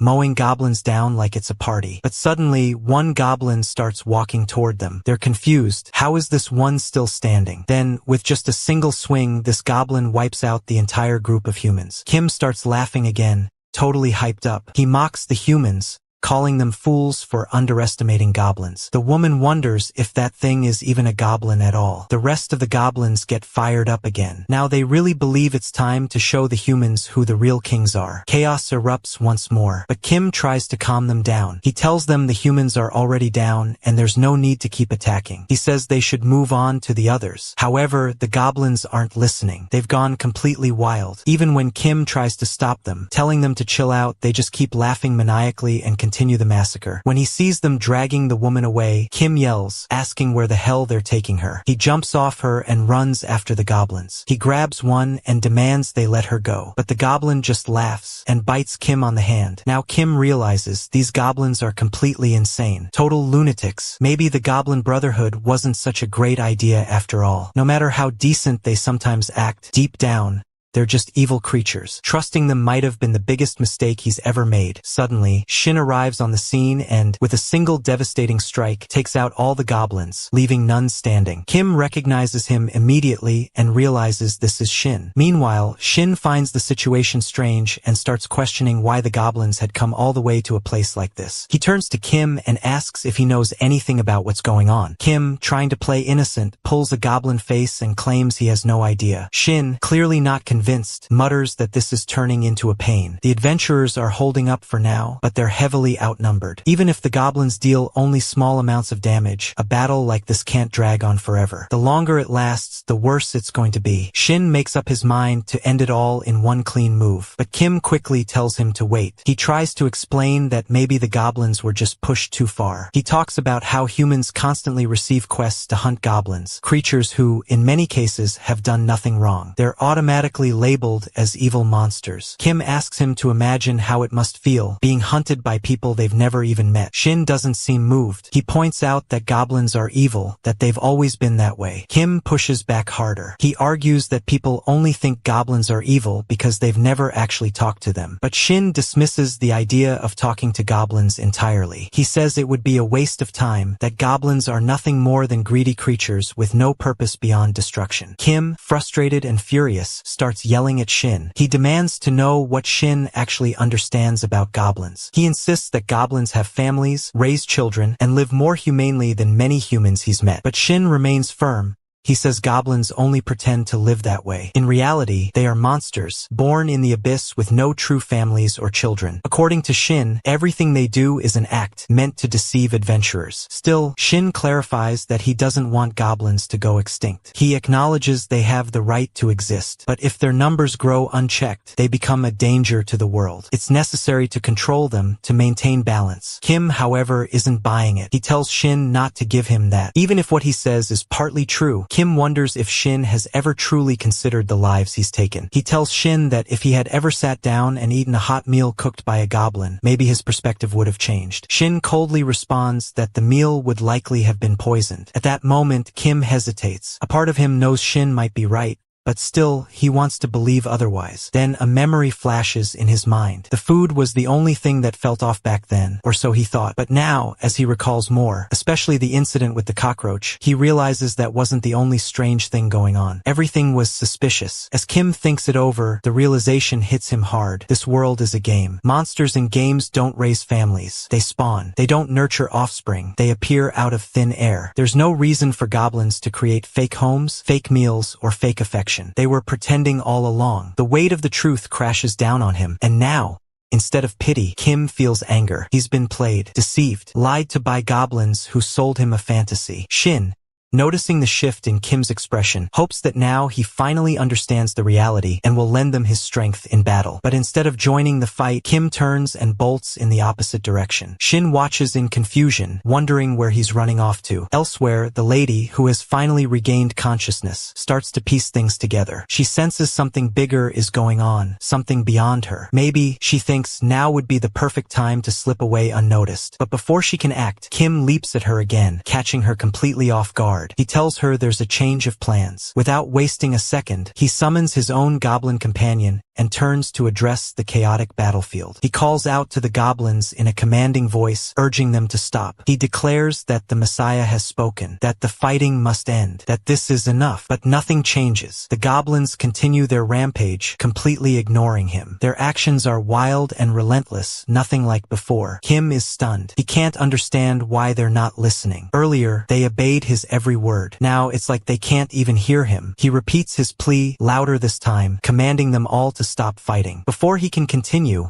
however, an adventurer nearby notices him and shouts out, demanding to know what he's doing with a goblin. Kim panics. The timing couldn't be worse. He scrambles to come up with an excuse, insisting that it's all a misunderstanding, that he isn't actually allied with the goblin, that he's just... But in a flash, he grabs the goblin lord beside him and slams it to the ground with a dramatic suplex. He claims it was all part of a plan, that he was preparing a special move. The adventurer seems impressed, praising the execution of the suplex and admitting for a second he'd almost suspected Kim was the one responsible for this entire goblin mess. As the adventurer walks away, Kim watches him go, thinking how this guy, despite being a background extra, somehow nailed that exit perfectly. Once he's out of earshot, Kim breathes a long sigh of relief. That could have gone horribly wrong. But then, just as he relaxes, he senses a presence behind him. It's the goblin. The goblin is fuming. Kim knows immediately he's screwed. Still, he tries to calm things down. He quickly tells the goblin to wait, claiming that he didn't mean to suplex him. He says it wasn't even a suplex, just a stumble, a total accident. But the goblin isn't having it. Picks up a massive stone from nearby and prepares to strike. Thinking fast, Kim yanks the lady in front of him like a human shield. The stone hits her full force and she collapses. Kim winces and mutters that he'll never forget her sacrifice, calling her goblin number 2. But what really stuns him is the goblin's audacity. How could a low-level minion dare to attack its own summoner? Kim shakes his head, realizing this just won't do. Kim is furious now. He says the goblin needs a lesson, and without any hesitation, he launches the poor thing skyward. Irene watches all this unfold and squints up at the sky, wondering if that's a rock or... No, it's the goblin flying back down. So yeah, it did look like a rock for a second. As the goblin slams into the ground, Irene suddenly recognizes him, droopy ears and all. It's the same goblin child from before. She's confused about what he's even doing here. Then something catches her eye, a red whip. That's when she gets really pissed. She can't believe what she's seeing. Kim is actually trying to use a bloodworm whip without even bothering to remove the curse. That thing gives random status effects to the user and makes the minion go berserk if the curse isn't lifted. She knows how bad this could get. Meanwhile, Kim is shouting about how it finally makes sense why Catherine gave him this whip. He figures it was meant exactly for this moment, to beat this goblin up. But before he can follow through, Irene starts marching toward them. At the same time, there's a massive explosion elsewhere. Cut to another adventurer who's grinning like a maniac while surrounded by fallen goblins. He's laughing it up,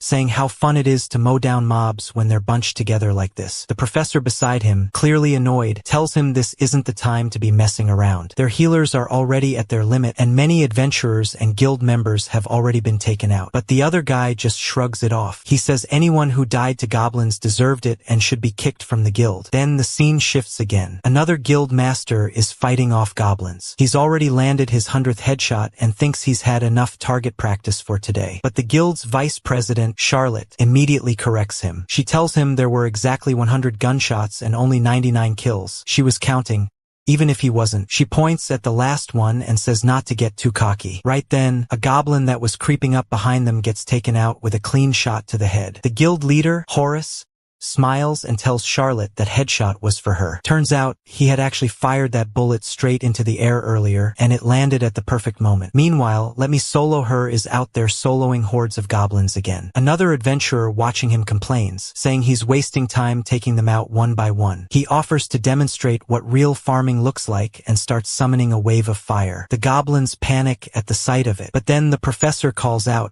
he's noticed something strange among the goblins. Everyone starts paying closer attention. One goblin steps forward. It's the leader. There's something off about him. Before they can figure out what's up, a group of goblins launches themselves up through the fire. One of them triggers a meteor blaster, setting off a massive explosion. The adventurer lands back down and laughs loudly. He doesn't care what kind of creature it is, goblin, dragon, whatever. He says he'll just burn them all to ash. But as he stands there grinning, a leg steps out of the fire. He's not worried yet. Then comes the rest of it, an arm, a face, and he finally sees the goblin leader emerging completely. That's when the grin fades just a little, and he starts to wonder if maybe this is no ordinary goblin. He thinks this one looks absolutely unhinged. And honestly, starting to feel like this is the Goblin Lord, which makes Kim's situation even funnier. He's been messing around with some random goblin, totally convinced it was the Lord. But if this one's the real deal, then yeah, Kim's in for a rude awakening. Also, if this adventurer loses to the Goblin Lord, is he going to kick himself out of the guild too? Interesting thought. As the whip touches the goblin,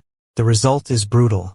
It's utterly destroyed. Irene watches, shocked and furious, realizing she was just a few seconds too late. She turns to Kim and screams at him, asking how he could do something like that. There's no time to waste now, so she tells him to unsummon his minion immediately. But Kim isn't even conscious anymore. The status effect hits him hard, and he's out cold, completely unaware of the chaos unfolding in front of him. Meanwhile, the goblin, now cursed and crazed, starts laughing like a maniac. Irene knows what this means. With the crazed status, the goblin's power stats are through the roof. The trade-off is completely out of control. Still, she thinks she can manage. After all, it's just a goblin, right? But then she realizes this one's fast. Like, way faster than any normal goblin should be. And he's not weak. As the fight continues, she quickly figures out the real danger of the crazed status. The minion no longer recognizes its master, which means, yeah, even Kim is a target. The crazed goblin lunges at Kim, clearly intending to strike. Thankfully, Michelle jumps in just in time. She grabs Kim and hurls him away from danger. Then, using a summoner skill, she calls out a blue bird. The goblin immediately switches targets and jumps at the bird, losing interest in Kim. Seeing her chance, Irene tells Michelle to attack, but to go easy. The idea is just to bring the goblin back to its senses. Michelle makes her move,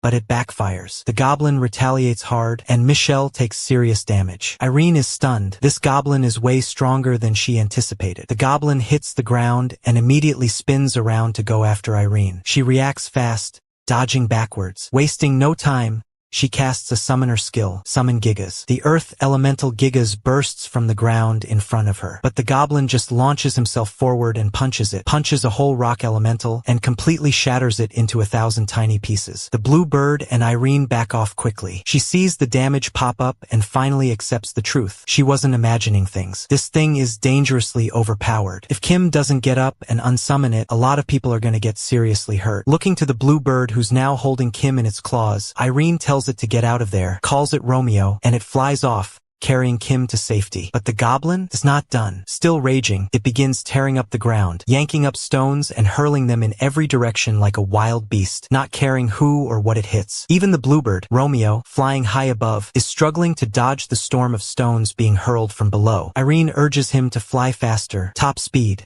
she says, and the bird doesn't hesitate. It speeds up dramatically, trying its best to escape. But the goblin below is going berserk. It tears into the ground, smashes boulders, and then starts slamming them with its club. The result? The stones become deadly projectiles. One of them nails Romeo midair. Kim and Irene, along with the bird, start plummeting from the sky. As Irene watches the chaos unfold and sees Kim falling too, she mutters under her breath that she had hoped he wouldn't be as boring as a regular man the next time they met. Then, without a second thought, she reaches out, grabs him, and positions herself below to cushion his fall. They crash to the ground together, and meanwhile, that goblin has gone completely off the rails. A red aura is now swirling around it, and its presence is so violent, it's like rage in physical form. Cut to a group of adventurers nearby, veterans who'd taken on the Goblin Lord before. One of them, the Flame Knight, lights up the field with a devastating skill, the Eternal Flame, meant to burn everything to ashes. But the professor warns the guild master, saying the goblin withstood a meteor blast like it was nothing. He points out that this one isn't like any enemies they've fought before. He says it's time to let him use his skill. But the guild master refuses, claiming that asking for help is the same as admitting defeat. He tells the professor to sit back and do what he always does, watch. The professor doesn't doesn't take that well. He reflects quietly, thinking that the only reason a genius with an IQ of 160 has never stepped up is because he was always told to stay back, and stupidly, he obeyed. Back in the fight, the guild master throws everything he's got at the goblin. The attack lands and actually staggers it a little, but then the goblin counters with 99,999,999 damage. The blast sends the guild master flying. The others watch, stunned. One of them stammers, asking if Charlotte saw it. She confirms,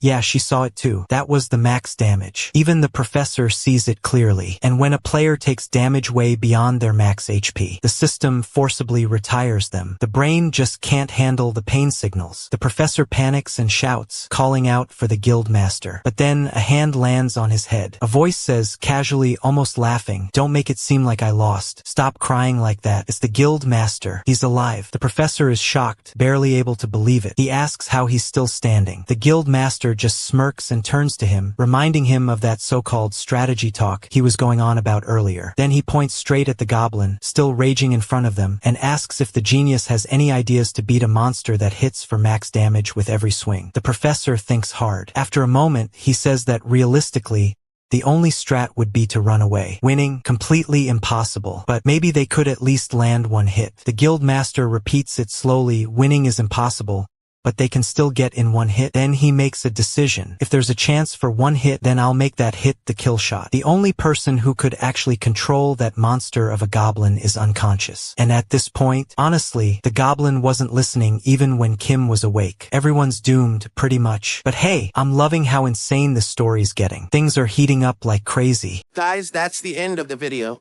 If you like this video, please leave a comment in the comment section. Also subscribe to the channel and hit the bell icon. Like the video and share it too. Thank you for watching and see you next time again.